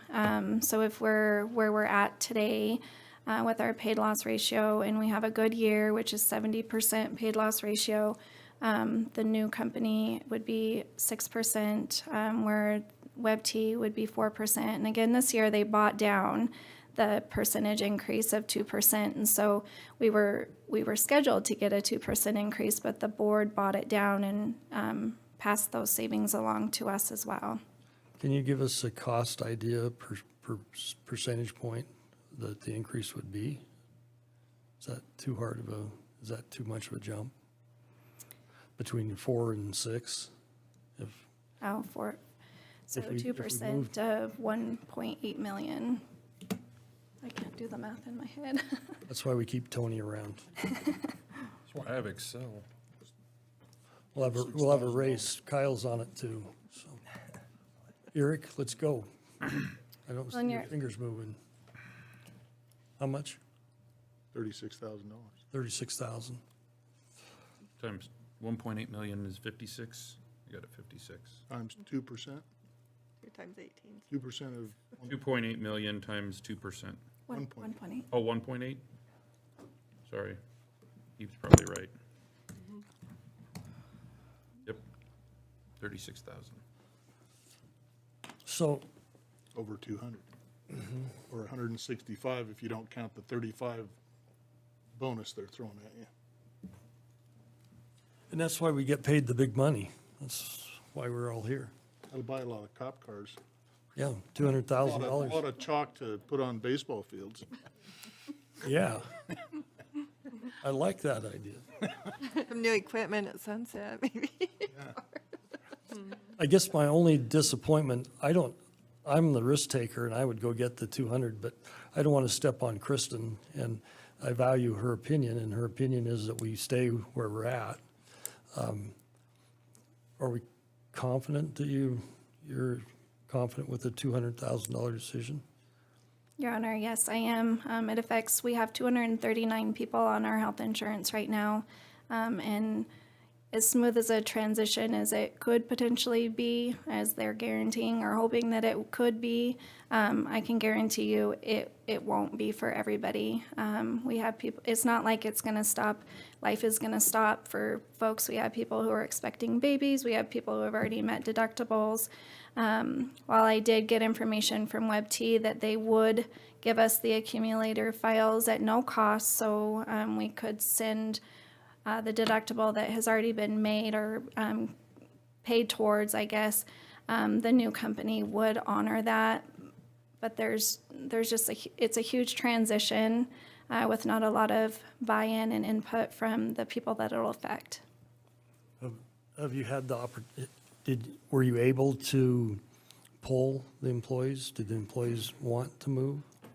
Your Honor, no, I have not had time. We're on such a short turnaround and time frame that I guess that's what I'm asking is, I don't think it's a bad idea, but I want to make sure it's the right idea. I don't want to jump at saving $200,000 when 1 year will prove that that was a bad move, and then we're stuck for 2 years. And then, of course, if we want to go back to the plan that we're used to and accustomed to, we have 2 years, and then we'll be going back into the plan, not at our current rates, not at our current history. We'll have the information that we have. The other difference, major difference too, is not all the providers in Riverton and the surrounding areas and the providers that our employees use are considered in network with this new company. 95%, I believe they said, are in network, but there's 5% that isn't. And so it would affect somebody. It'll affect somebody as far as the payment goes. And I don't have a good answer on how they would handle our life flight claims. Our employees have the option to do MASA, which covers them for ground ambulance and air ambulance if that's necessary. Currently, our health insurance does cover it. They give the check the reasonable costs that they feel are reasonable to the insured. So they give them a check, and then the insured, our employee, basically has the check then to negotiate that rate with the air flight service, where with the proposal, they said that they would likely do a similar thing, but that the health insurance would cover that extra cost. And so while they might cover it, we're eventually going to catch up to that, and that's going to be part of our paid loss ratio. And so those are just the unknowns that I'm a little bit nervous about to take the jump. So yes, having extra time to really vet those questions and find out the real answers would be great.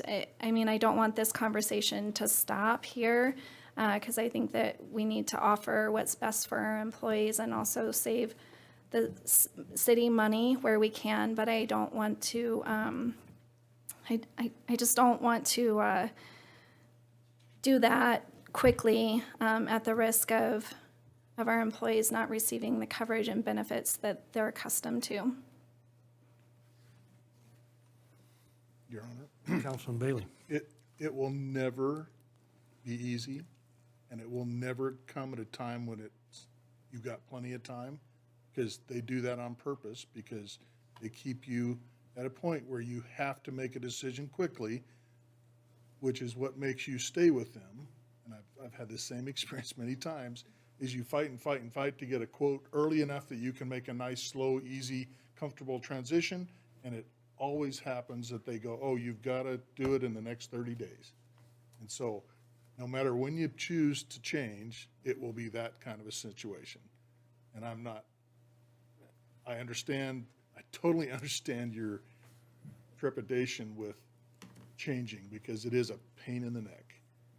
But no And matter when you do it, it's going to be a pain in the neck. the other plan does not provide the air service. Employees have to purchase that themselves. So that is, I don't know if any plan fully covers those. Yeah, it's challenging. So the the way I understand that, let me repeat it. Our current insurer decides what they will pay on the air service, and then the employee has to negotiate the cost between the cost of, that is billed to them and the amount that they got from the insurer. Is that correct? That's correct. Unless they have MASA coverage, which a lot of our employees do, and they cover the remainder of that balance. But the negotiation power is really in that check that they get from the insurance company. And we're currently in a real flux with what ambulance services, ground service is going to do also. So it's not that, and I think, like I already said, I am the risk taker, and insurance companies would be the last on my list I would make the move. So I guess we've got, is there any further discussions? Can you just share the timeline? Yes, Your Honor. The timeline, in order to renew with WebT, we have to notify them by May 3rd, so next month. If we're going to make the transition, we have to begin today, basically tomorrow, and we'll have 90 full days of open enrollment, dealing with every single employee and all of their coverages in order to have a July 1 enrollment or effective date.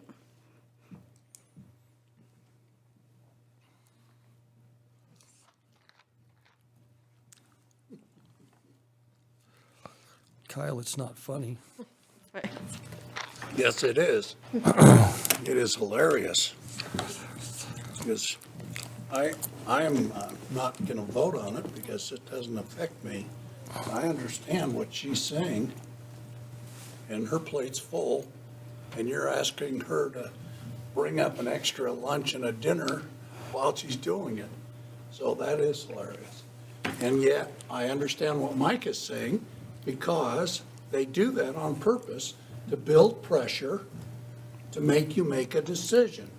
And the 100,000 or 200,000 is chum, and we are supposed to bite at it. Thank you. It's a good point. Your Honor. Yes. I guess just on what Kyle said, I think that's the problem I have with it, is that short time frame that they give you. And if we just jump all over it and make the switch, we're just giving them what they want.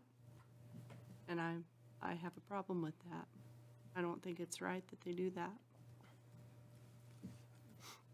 Kristen, can you make any clarification in the next 90 days? Would it give you any more time to make that clarification? Your Honor, no, the decision would have to be now. We'd have to make the decision now. And I just don't feel. And so we really only have 30 days. Did I get that wrong? We have 30 days before we have to sign over. The renewal, correct, with WebT. Does that 30 days give you any help? Your Honor, no, because the changeover process, we would have lost 30 days, and we'd be trying to jam into now 60 days what needed to be done in 90. So, and just for reference, the paid loss ratio, so they reported in the proposal that we would receive around about 9% of a savings. And with the paid loss ratio, with the proposal in the renewal for next year, which is the only year that they could guarantee, if we had a paid loss ratio of 75% to 85%, it would be an increase of 8 to 10%. And a 75 to 85% paid loss ratio is still a good year. And I've been notified by our current health insurance that our plan is being used this year. Last year, it was a very odd year, and folks were not using their health insurance unless it was a dire emergency. And so they're making up for all of last year, this year. And so the likelihood of seeing a higher paid loss ratio this year is probably pretty likely.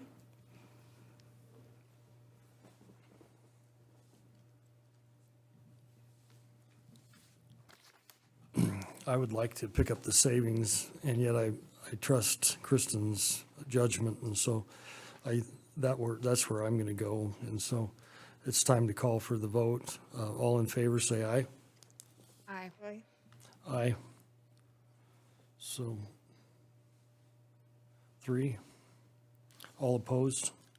Hey, Nay. Nay. So we're at a tie, 3-3. Motion doesn't pass, so Your Honor, can I ask for clarification? The motion on the table was to approve the continued participation in the WebT health insurance proposal rather than changing, and I just want to ensure that that's what we were all voting on. for continuation. Yes, for continuation in the WebT. Thank you. And I think that's where we're at, right? I need to change my vote to aye. Aye. So continuation. Yes. Aye. So you guys are making this harder math than, so we have just you out? So we have a 5-1. So the motion does pass, and we'll stay with WebT Health Insurance.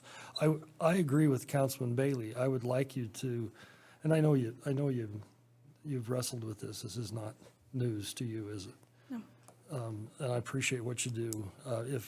If we can get comfortable, I think we're obligated here at this table to go for the savings. And so if you can get comfortable, we would appreciate knowing that. Absolutely. The renewal date, May 1st every year?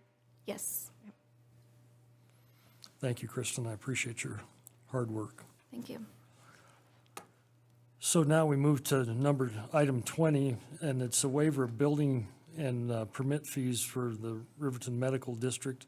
This is a brainchild of the Riverton Medical District that has come through me to you. I have passed out in your possession a fee schedule that was kindly put together by Eric Carr for the cost of fees, and I gave that to you all. And that, this is all pie in the sky, I might add, because those are all based on square footage that doesn't exist yet, and we haven't seen a set of plans yet. So the building permit application fee would run somewhere around $31,800. Third-party plan review would run around $11,845. Water tap fee, number 3, which is a 4-inch tap and meter. We don't know exactly where a water meter that size is costing. So the estimate is for $11,966.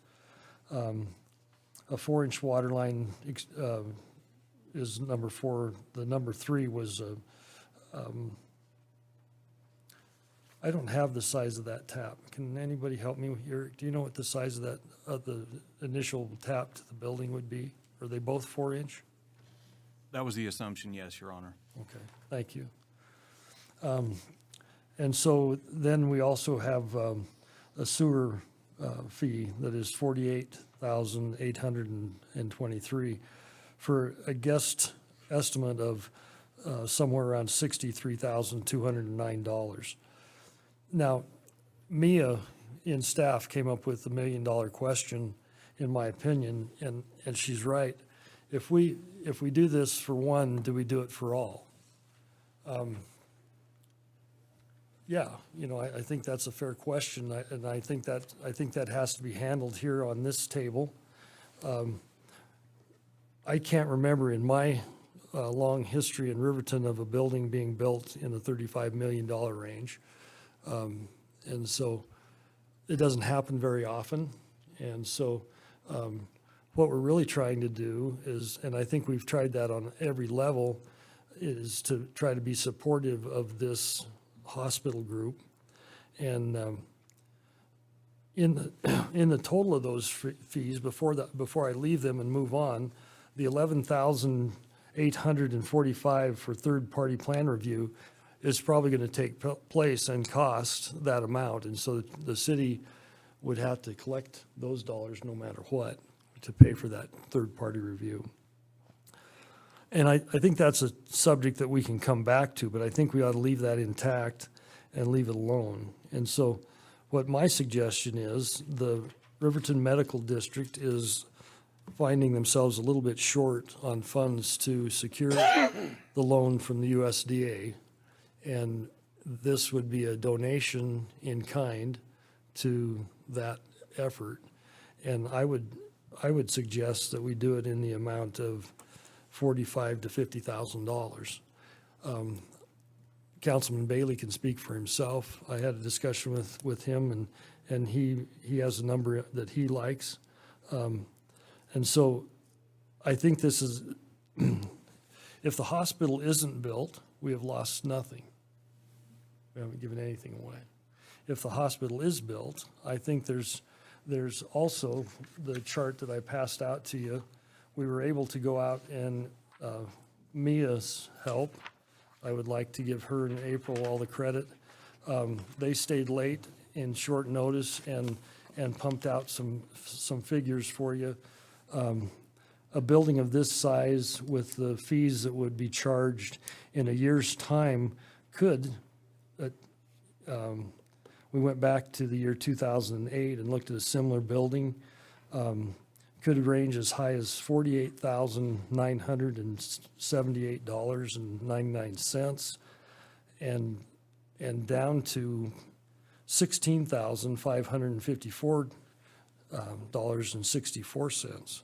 That's a huge swing, but it's a positive swing, and it always is bringing money in.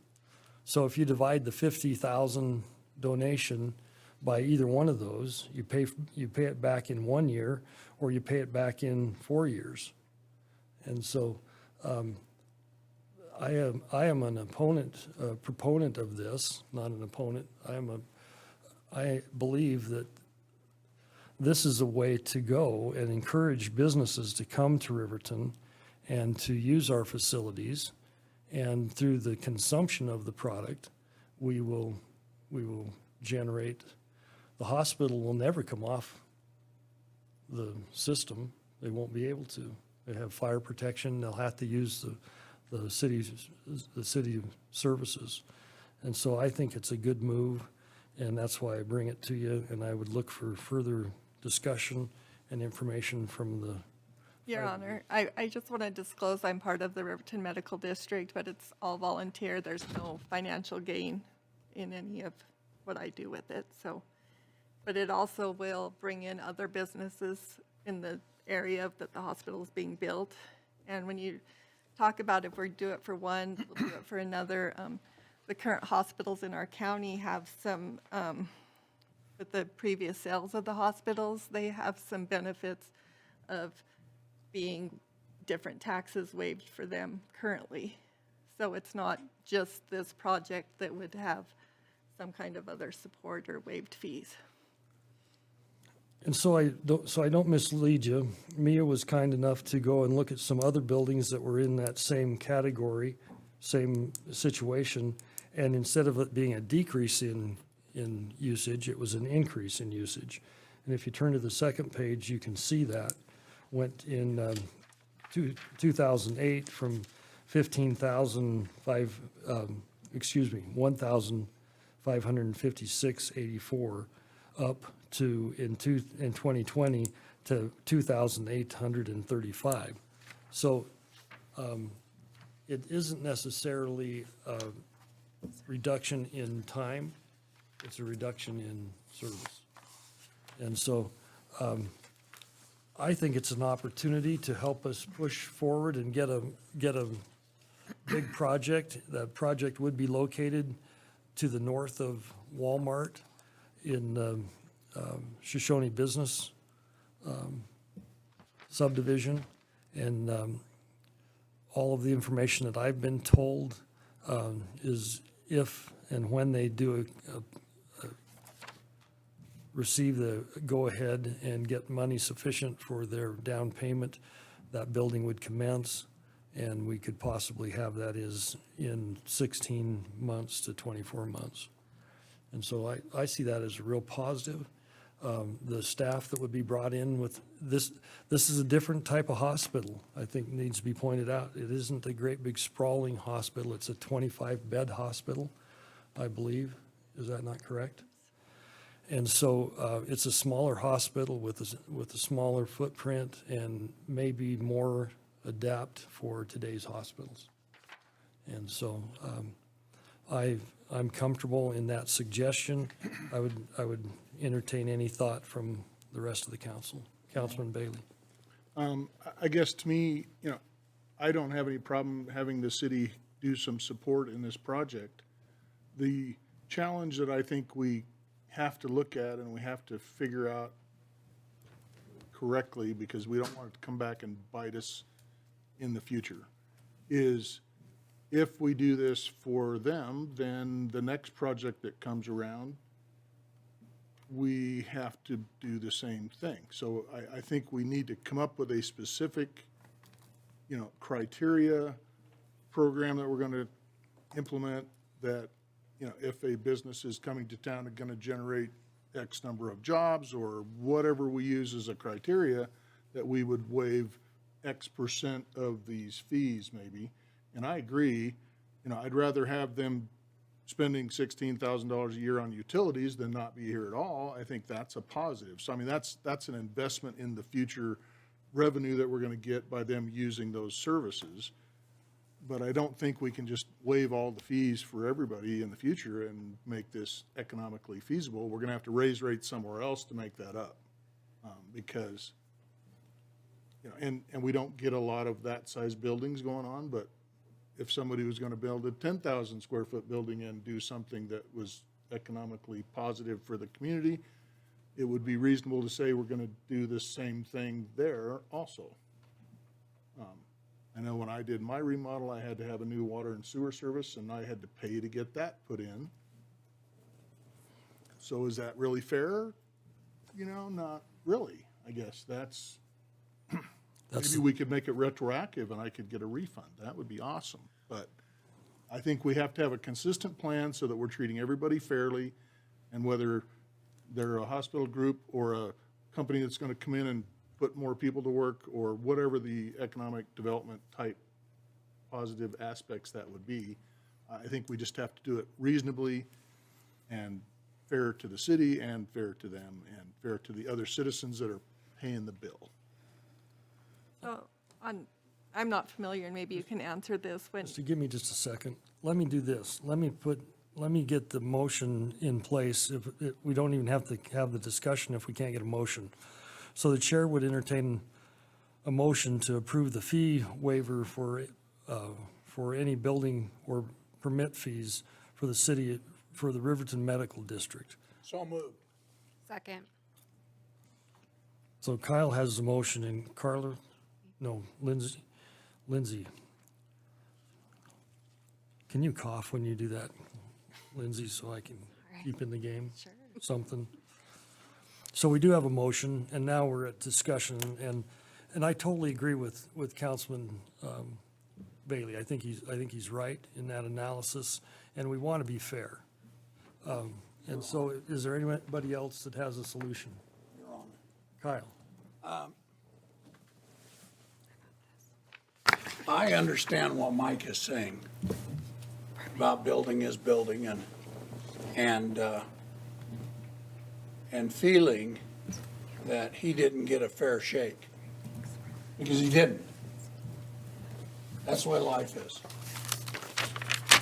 But what we're trying to do here is get people to come. Now, I don't know if I can buy tires better at Bailey's or Big O, or Big O's closed down, so obviously Bailey's. We're safe on that one, yeah. Yeah, we're safe on it.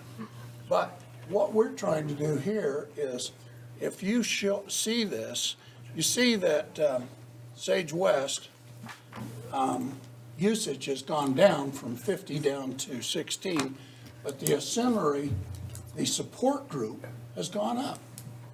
So the amount that we're losing, now, if Mike's business, if he would have come to us and said, okay, well, I'm putting in a restaurant and I'm putting in rental equipment, and this is going to enhance my usage and it's going to make you more money, then I think that's a fair argument. But you see, if we're just listening to this discussion, you would assume that there must be a line clear out to federal for people to come in to build that are gonna take advantage of us and we're just gonna give the money away, which is not a fact. It's not a fact. And see now, it's 2020, and we've had a hospital here. Let's see now, it was built probably a long time ago. In the and we 80s. haven't had another one here. And this is the first time that we've given money away. I mean, we're not gonna go broke on not collecting 1 cent from them. Because we're gonna get the water usage, plus the tax usage, plus Walmart is gonna sell more, and so is the people around it. That's what these facts show us. Because we're having more people coming into Riverton, which will bring another reason why the Band-Aids or whatever will come here. We're trying to build Riverton up and make it attractive. That's the intent. And Mike has a beautiful store down there, and people driving by will see that and shop at Mike's. And we're trying to lift ourselves up by our bootstraps, because the state of Wyoming's black market coal, oil, uranium is not doing too well right now. So, you know, to say we're losing money or we've got to be fair, or what are you going to do the next one? Can you tell me the next one, when it's going to come in? Yeah, and I think Mike's point, I agree. I think, and see, if Rich Guard got his way, which I haven't got my way since I was in like kindergarten, I don't think, but That's what your mom said. that's what my mom would say, and my wife would back it up. I would do away with building permits to come to town, and I would use that as a gravitation all the way through. So people would come to town, they wouldn't pay their $2,500 for a building permit. On the other side of that, Mia's over there, and she has to pay for all that water improvement, all of that, and those building permits add up. The difference being is when we're in a depressed market, if you don't build anything, it doesn't add up, right? And what we're trying to do is get to a point where we're not a depressed market and that people want to come to Riverton and to build and to enlarge. Tony, Kevin and myself have been working with other companies, and we've had to make proposals and suggestions that we would try to help them through the new economic development. And that's exactly the same thing, isn't it? Helps help, no matter where you find it. And so we're trying to pull all the switches and see if there's some way to make this work. And I think what Mike's trying to say, it makes it really a lot easier if it's cut and dried, not just bring every one of them in front of the city council and see where Mayor Guard and the rest of us sit. It would be easier. I think this is a really large amount of money when we start to look at it, because we don't see buildings this size. And so, and seldom does Mike Bailey come to us because he can't enlarge his building if we don't help him. That's not usually the case either, right? And so Mike makes that decision. I make a decision to build a house in Riverton, and that's my decision. I go back to my original thought that if there wasn't a building permit, it's not gonna make or break somebody building a house in Riverton. It just makes it more welcoming. And so it does merit further discussion, and we could come back to that and get a more clerical decision of that made. The hospital is in mode of trying to collect these dollars. I would just say, whatever the council approves or doesn't approve, we have people in the community that this is a critical need, that have brought us pennies and nickels, and others that have given us $100,000. So I think with us serving the community, it's kind of a different type of service that we're working towards too, I think. Your Honor, Yes. I was gonna kind of go on something similar that Chris said. This is it's a need. It's a dire need right now. A lot of services are being shipped out to other communities. And if we can bring that back here, all it does is benefit us. We have more water usage, you know. We have more people coming to town, using hotels, spending at Walmart, all that sort of thing. So for me personally, I kind of agree with you that the third-party review plan, maybe we should not waive that part of it. But I think that the rest of it, I'm good with that. I think it does have merit, so, if everybody, any other discussions, we could call the vote. Again, my main concern is just what we're gonna do next time, because we are setting a precedent that we're willing to do it. And that's my only point. I support the project. And I think you're, That's the trick. yeah, I think you're right. I So think that's if I about, decide I'm gonna build a new whatever outside of town, and I come to the city and say, well, you waived them for them, you're gonna waive them for me. You build, Me being Joe Blow customer out there. Your Honor, yes. you build a $15 million, or a $20 million, or a $45 million service station, I guarantee you we'll do it for you. Okay? If somebody comes in with $50 million, let it be known, Riverton is there to help them. We'll build an airport downhill so they can slide into Riverton. So how about a $3 million project? That big enough? How about a $5 million? No, I'm just saying, you gotta draw a line somewhere. The prostitution clause doesn't work here. The thing is, it's before this board because it's an economic opportunity. Okay? I agree.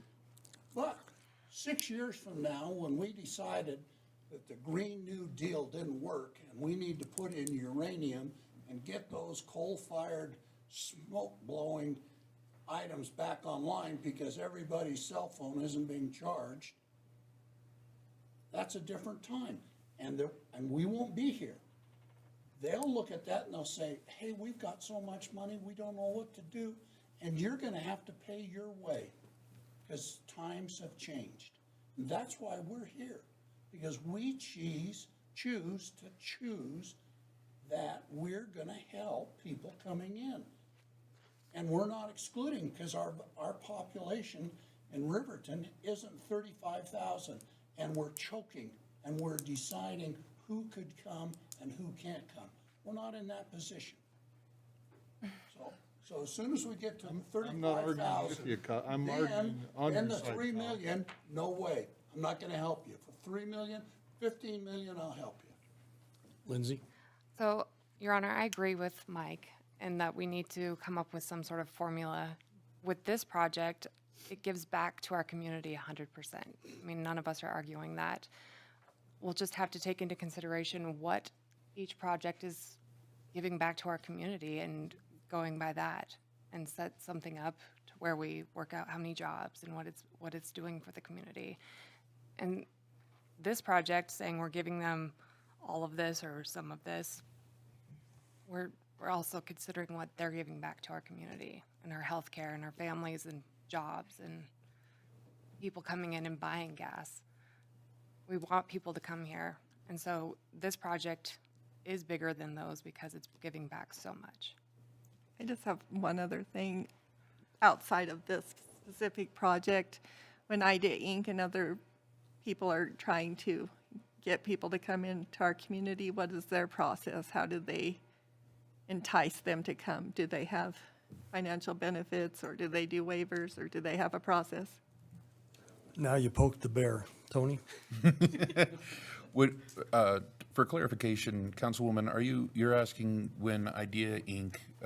Looks at different businesses and supporting those businesses, or when we answer those state applications where they say company X that you don't know who they are, but here's a little information and what we put out to them? You're asking what we provide those? I would say either or, I mean, that. Okay, so commonly we receive applications or requests for proposals almost from the state that say, we have a company that's nameless that does this kind of work. And this is what they're kind of asking, and these are the lists of questions. And then we provide responses to that. That is done a great deal through IDEA Inc. And we are aware of those. We've had 2 in the last week and a half that were responded to. And so with those, we talk a lot about our work, the work that IDEA Inc. has done dealing with state funding, specifically through the Business Council. That's been always a big one. Different options that can be brought forward. So when we have conversations, and I'm as a board member of IDEA Inc., and also as the administrator, a lot of the conversations like the mayor talks about when we have a company that calls us, and they do sometimes just call us directly, we have conversations about options, about potential options. So if a company says, what can you do for us? They always point out Weatherby. Weatherby got a great amount of assistance. Nobody's hiding that. They're always asking, what can you provide us? So what we end up doing is enter into individual conversations and say, here's what we may present, keeping in mind that we don't have the authority to present anything or any waiver, only council has that authority.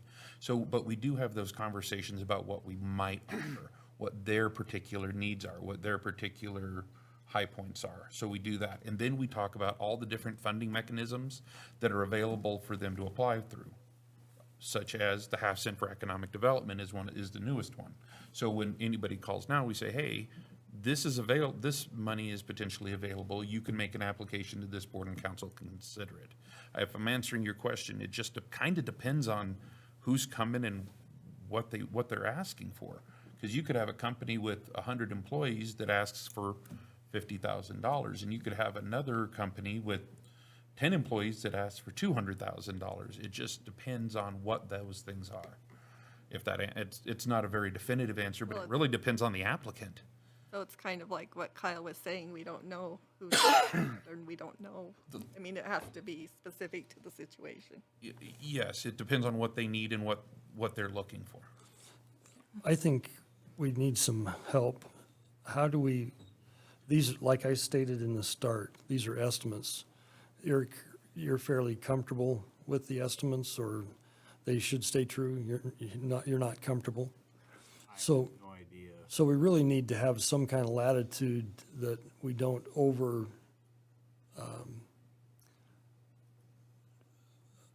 Award. yeah, don't over award or don't spend money that really isn't there.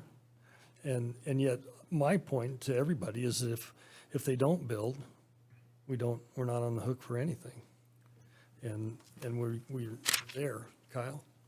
Your Honor, I apologize, I don't mean to interrupt, but I thought I'd bring up the 4-inch water meter fee. That is a direct cost that our collection distribution department covers. It's more of a pass-through, so if you were to consider the waiver of fees, but not necessarily the hard cost, like you had mentioned with the third-party plan review, I would recommend that you also not waive the cost for the meter, because that is a hard cost that city departments take on. What is the cost?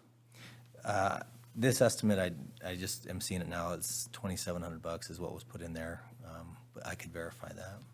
So, and that may be a better way to word it, that we could help with the hard costs. Would it be established? The problem that we're at, we need to have some type of donation point. And so we could, and we probably need to attach it to this, or come back and make another motion later. What's your suggestion? Your Honor, if I may, I would suggest that you give us the opportunity, if there is not a huge rush for this in the next 2 weeks, that you allow us to bring it back to you on the 20th with a little bit more detail. We'll double check the numbers, and based on what we've heard here tonight, what we'll probably say is if you choose to waive the building permit application fee, The water tap fee and the sewer tap fee, here is what you would be ultimately probably providing based on the assumptions that we know. We wouldn't probably recommend the 4-inch water meter because that is a direct cost. That is just, we buy it and we pass it through. So that's a hard cost. And the third-party plan review, because if you were doing that, you would just be saying, we're gonna cover your plan. That would be my guess about how we would bring that back. So if it's, with your permission, we would prefer to bring that back to you with a little bit more information based on the conversation you've had here tonight. So I have a motion and I have a second, and do you want us to table that till next meeting? Yes, Your Honor. Is that what you're suggesting? So do I have to, the motion is Kyle's and the second is Lindsay's. Do we need to ask for those to be tabled if they're friendly to that motion, or? No, Your Honor, anybody, I believe, can make a motion to table the item till the next meeting, till the next regular meeting. Anybody want to table? I would so move. We stand at tabled on item 20 till the, Your Honor. Sorry, Your Honor, you need you require, that's the motion, we would require a second on the motion, second. and then a vote on the We have table. we have a motion by Councilman Bailey, and we have a second by Councilwoman Borders to table the waiver of building permit fees for the Riverton Medical District till the meeting is what date? The next council meeting? 20th. April 20th. 20th? To April 20th. Is that, Kristen, do I get that all worded correctly? Yes, Your Honor. And do we need a vote for that to go to the table? You do. Thank you. So, Lindsay? Is there a deadline for the Riverton Medical District to have this? Not that I know of. Okay. They would like it 2 months ago, but maybe we can't move that fast. So I think the 20th will be fine to get it clarified and done correctly. I'm fine with that, and I think that we're all in the same boat. We're just passing the paddle is all. So, Mr. Mayor, yes, may I make a comment? please. You I would trust, but some of the rest guys out there, no. Ernie Over, I'm an elected member of the Central Wyoming College Board of Trustees, and I just wanted to throw out that there is an $18.5 million building coming in the next 12 to 18 months. It's the Rocky Mountain Complex for Ag and Equine Science at CWC. And Councilman Larson, there is another one coming, and it's going to be very soon, and it'll be a great addition to the college campus. I just wanted to throw that out there so you know that there is another major project coming here to Riverton. Thanks, That is all.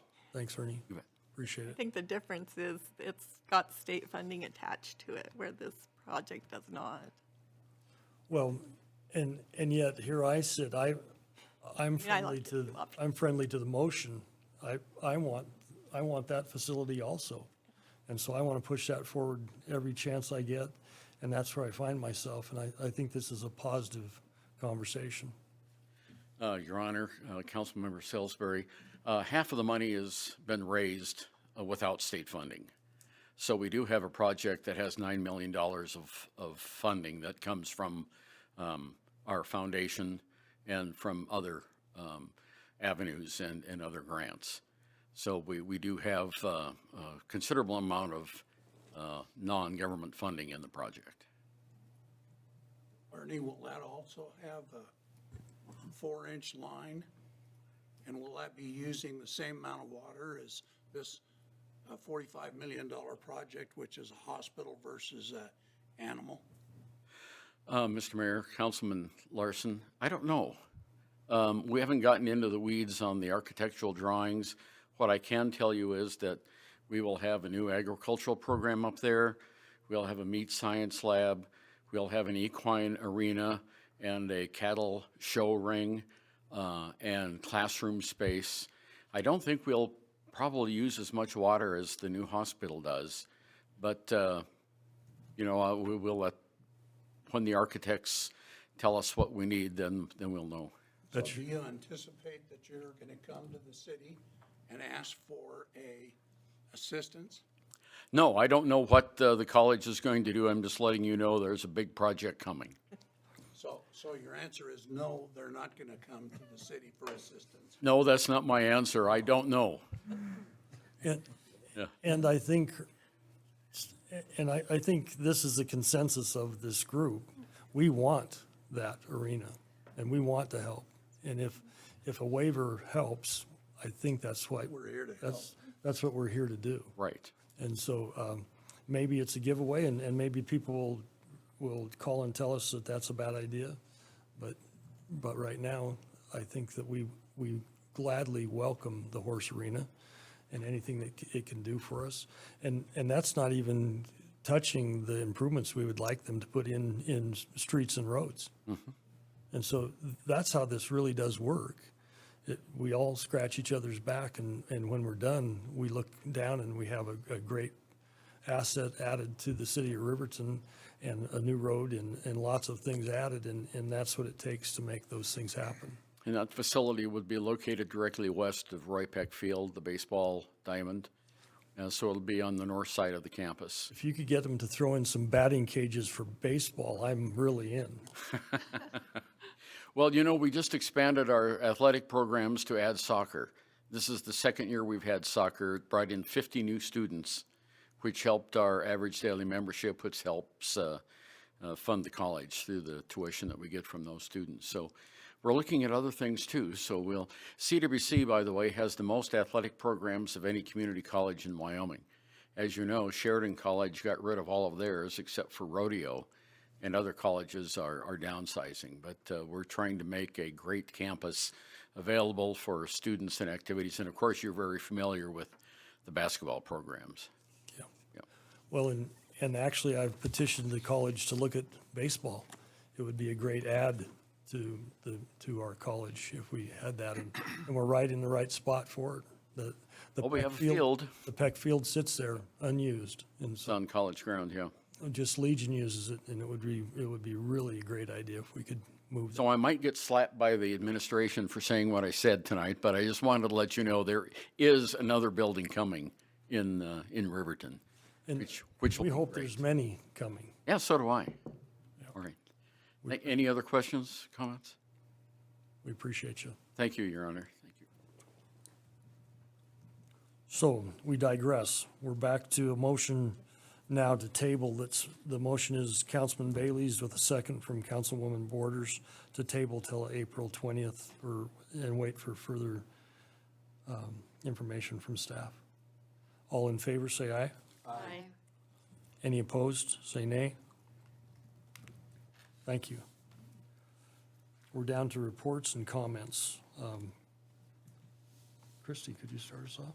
I went to the chamber meeting last Thursday, and there wasn't enough people to have a meeting, so it's going to be rescheduled. Okay. Kyle?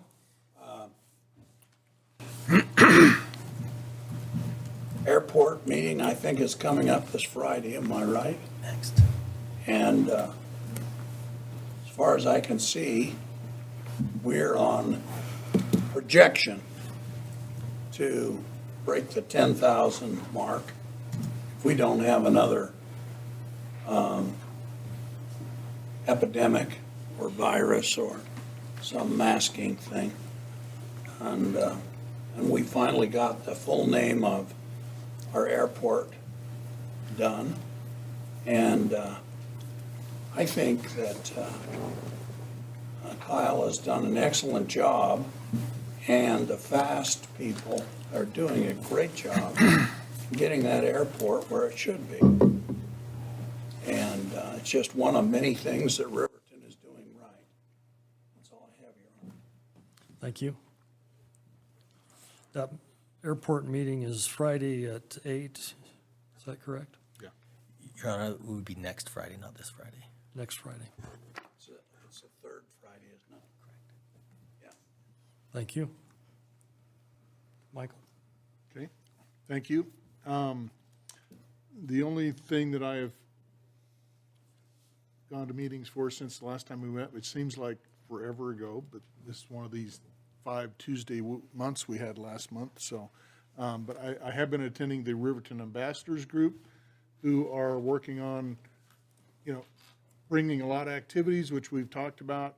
We're gonna have the sort of day in the park, Happy Days celebration they're working on. We've got the Rampage Soccer that is coming here at the end of the month. And so there's lots of great activities to participate in. And of course, we're working on trying to present all of the fun and positive things to do in Riverton with the Wind River Visitors Council. They're sort of putting together what you can do in 48 hours in each of the communities in the county. And so we're trying to get some great things like that we can do in Riverton. You start looking around, you find all kinds of stuff that you just, I think after we're all here so long, you don't see the forest for the trees sometimes. But, and then of course, working on a plan for next year when the Jackson Airport's going to be closed for about 4 months. And we're hoping to get at least a little bit of that traffic to come through Riverton. And again, and if I remember the numbers correctly, in July and August, the Jackson Airport does something in the tune of 60,000 passengers a month.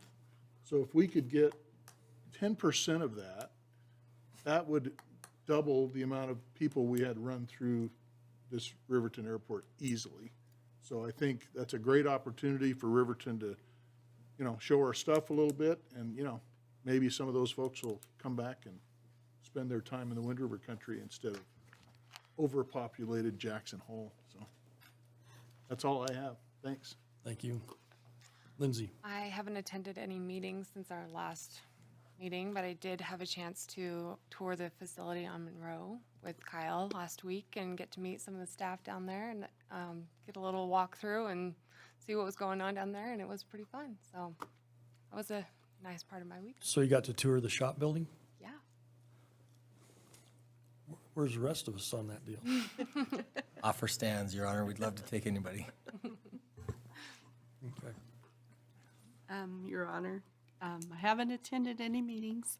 Rec Board was scheduled for last night, rescheduled for tonight at the same time, so I didn't get to do that one. Community engagement meets next week, so I'll be there. Other than that, I don't have anything else. I did want to ask Mike, so on the trying to get passengers to Riverton, have you looked at the possibility of adding a flight or two? I'm sure you have. Just curious. Again, the first stage is we're trying to work with Jackson on if they'll help, promote us. We've sort of decided to work with Rock Springs and Riverton, which are the two next closest airports to Jackson. And then the next steps are talking to SkyWest and see if they will add some flights. I'm sure, to me, business-wise, that'd be a no-brainer because they're going to lose a lot of them in Jackson that they're going to have to sort of reroute somewhere. So this would make sense. So again, we're just hoping to make some of that work and be, in there trying to make sure they know we're here. The state of Wyoming, did your hand go up? Oh, no. The state of Wyoming is trying really hard to help there too, because a lot of the flow is going to go to Idaho Falls, and it's not going to go away. They're going to find a route out, and so anything that we can do, even through the state of Wyoming and FAST, and everybody's all over that. So we're trying really hard to make that work. So, Tony, you thought I'd jump you, but I didn't. No, Your Honor. But luckily, I think Kyle took care of my airport board announcement. We're spending a great deal of time, well, a lot of us are spending, I know I'm spending a great deal of time on our EDGE applications. At the last EDGE meeting, we had 2 applications in hand, so we scheduled the next meeting that's coming up a week from Thursday to hear those presentations. And in the meantime, we've received an additional 4. So at this point, we're looking at adding an additional meeting on the 29th for review of the second set. So with those applications comes a great deal of information in trying to get through it. Now, to be clear, those range from a $1,200 application to a 1.6, I think it's 1.6 million dollar application and a few in between. There are three major applications ranging from the 1.6 down to, I want to say 150, about 150,000, and then the other ones are relatively small compared to those. What we're finding with those is that there is a great deal of variation in trying to apply the standards that we're required to apply when we make recommendations.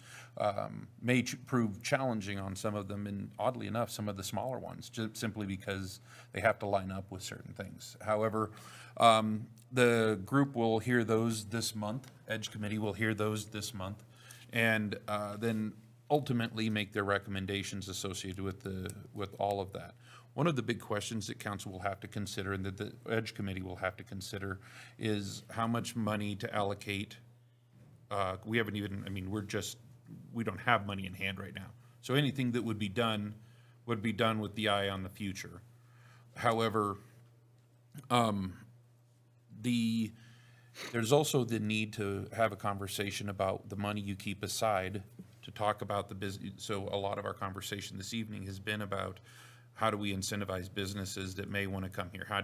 What do you have? Well, this is some of the funding that you have to keep aside in order to do that. In order to incentivize businesses, in order to carry some of those items if you want. If not, it becomes significantly more complicated. With that being said, we're really looking forward to having the applications that we have. Every single one of them is a good application, and they're all associated with this community or coming out of organizations that are trying to do good things in this community. So that's one of the very positive things. As we give that information out, there's a lot of it. So what we would ask of council, even after the Edge Committee looks at it, is to review the information that's provided. We'll likely have to provide jump drives, simply because two of the applications that we've received couldn't even go through the two servers. So we'll have to provide that a little different and provide that as part of your packet, probably a little different. We're trying to work through that, but it's a minor item. If anybody has any questions in the meantime, please give us a call. Let me know what those questions are. If you think of any in advance, we'd love to ask them.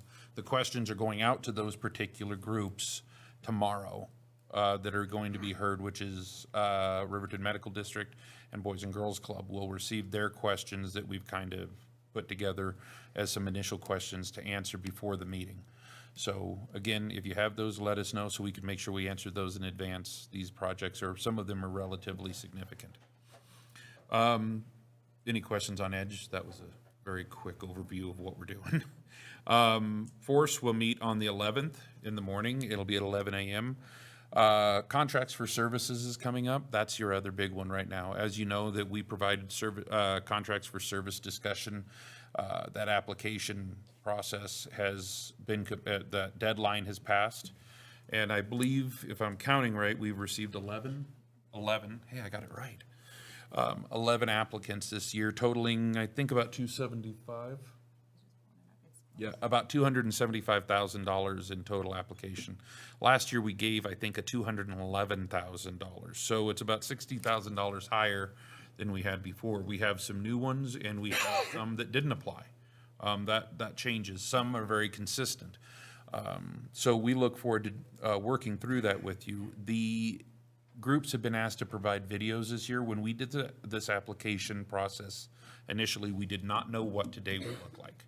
So you will have the ability, by the way, it's a work session this coming week, and we'll be providing that information to you so we can ultimately review it. You can review that at the time, you can ask questions, and we can pose those questions to those groups.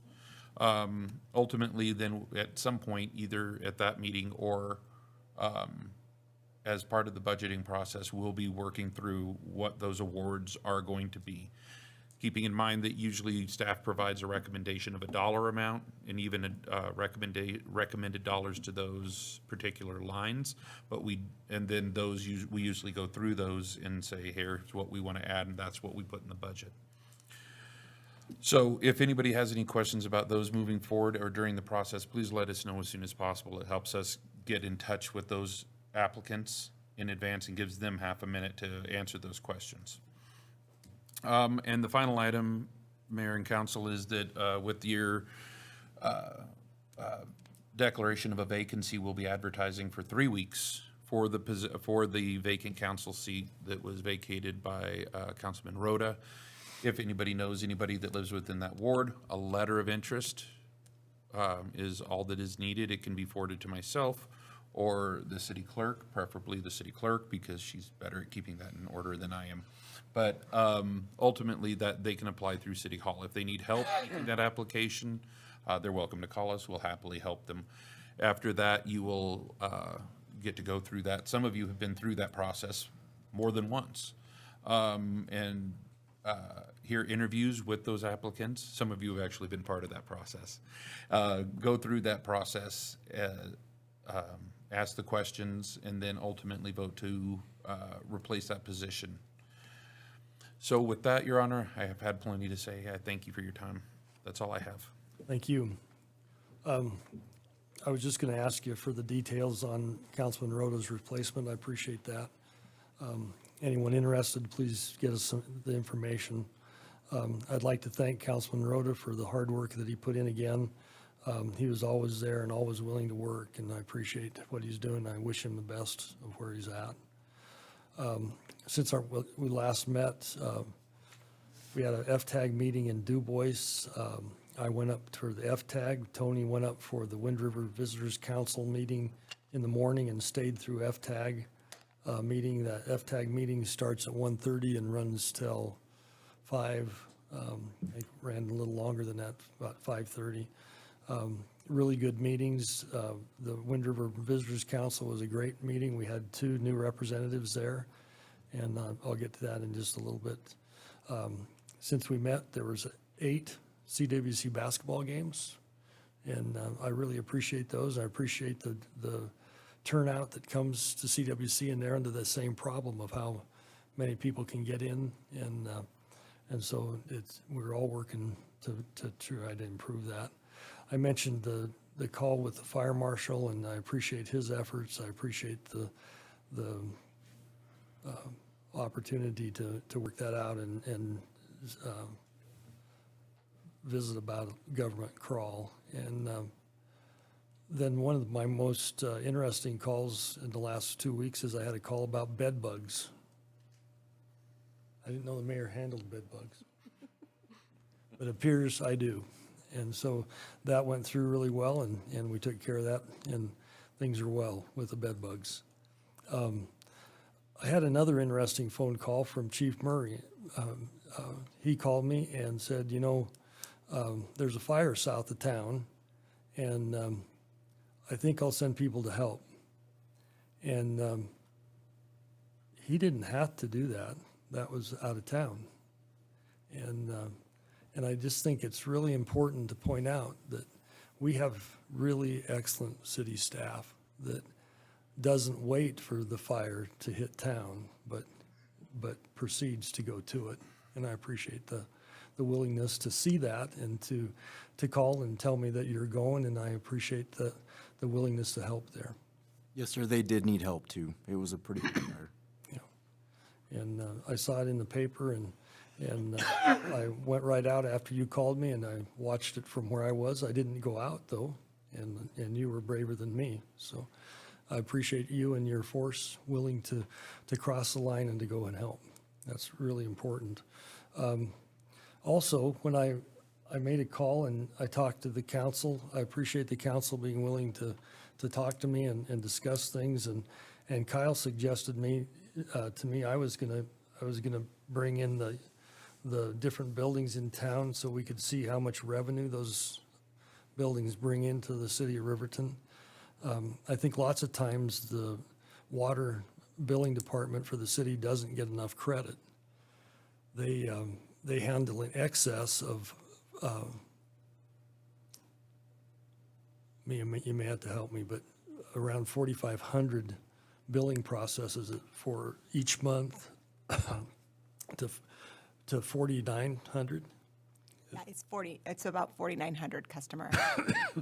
About 4,900 bills go out, and over the time span of my being the mayor, that division has worked really hard to serve the people of Riverton. And out of that, last month, after Mia and the ladies got done in her department, we had 12 non-pays. That is impressive. And that is just hard work from their side. And they've developed new methods to do that. I see Kristen and Mia both sat on webinars that dealt with how to collect with a smile on your face, and I appreciate that. And so I wanted to bring that out.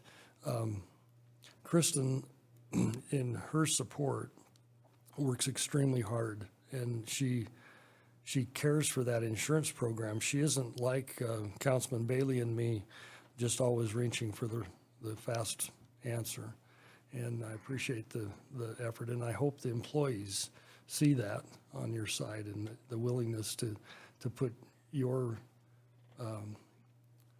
reputation out there to protect theirs, and I do appreciate that. Thank you. Hard work. Now, down to one of the fun things that I watch really hard, and Kyle knows this, the airport, I tried to encourage him to throw some pictures on the wall, and we had overflow in the parking lot, and at our FAST meeting, Tony will testify to this for me, one of the participants that came to that meeting wanted to know why we wouldn't charge for parking at the airport. And once again, we could, right? But we're just doing everything we can to draw things to Riverton. And so we don't charge for parking.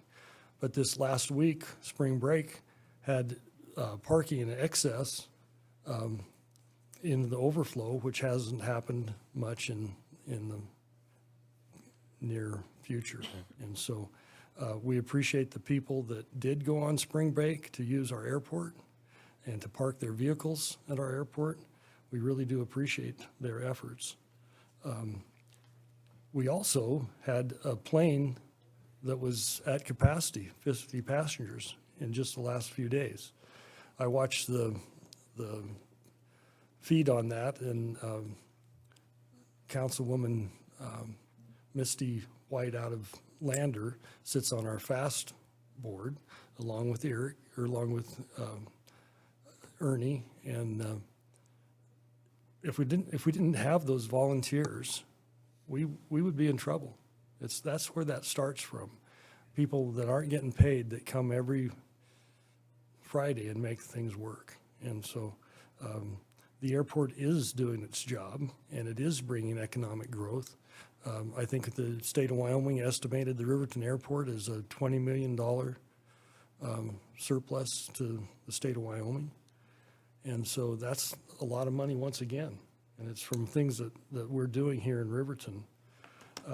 Our two new recruits to the Wyoming Visitors Council came in, and one of the things that we're going to try to do is meet with them after every meeting with the Wind River Visitors Council. They have a budget that is in excess of $700,000. That's the lodging tax money coming back. And Julie Buller and Hal Heron are the two new members to that board. And Tony sat in on that meeting. And they're doing great things. Hal has this great idea of acquiring a B-52 bomber and mounting it 30 feet above the highway, and everybody has to drive underneath it. It may work, but we can't seem to get our hands on a helicopter, so I don't know how we're going to get that B-52. So we got to think big, and we are. And I got to say this, every time I'm at a lot of things, and I appreciate the opportunity to be at those things, but Tony's right there with me, and I appreciate his hard work and his willingness to go and do and cover for me and to assist and not tear down, but to build up. So I appreciate that. Thank you. This is something that I need help on, and I don't know exactly how to fix it. The Riverton Municipal Court System last week had 6,432 open cases. 2,297 defendants, including 1,880 with active warrants. And occasionally people tell me that the police aren't doing anything. I need, and I've told people I would do this, please lock your cars. And as you read the paper, the scary thing, take care of your properties and protect yourself. The police are designed to show up after the incident. And so be aggressive and take care of yourselves and do what you can to make Riverton a peaceful place. And we have lots and lots of people hard at work at that, and I appreciate our police force. I don't think they understand how much I appreciate what they do. And this is just a reflection. 6,432 open cases is amazing to me. And we need to try to fix that. Your Honor, that's just misdemeanors too, by the way. Excuse me? That's just misdemeanors. Yeah. That's just city court. All the felonies we move up. Right. And so a lot of these are dragging along with this, Mia, for how many years? Oh, well over 20 years. Yeah. And so about the only way off this list is dying. So, but it is obvious. Lots of People times, hear that, we won't have as many. Or showing up for court, Your Honor. lots of times, people assume that nothing's happening at City Hall. And it's pretty obvious something's happening, isn't it? And we don't even realize how many water taps and fees there are. The other thing I want to point out is construction started on Main Street, and we need to work with them and help them. They're fixing our Main Street, so let's help make it easy for them. And I appreciate everything that the council does, and I appreciate the efforts that you guys put in. We do have an executive session for potential litigation. Oh, Your Honor. We do not? No. Oh, great. It's a cross-off. So if there isn't any objection, the chair would suggest that we adjourn at 9:42. Thanks, Councilman Bailey. Is there any objection? Thank you.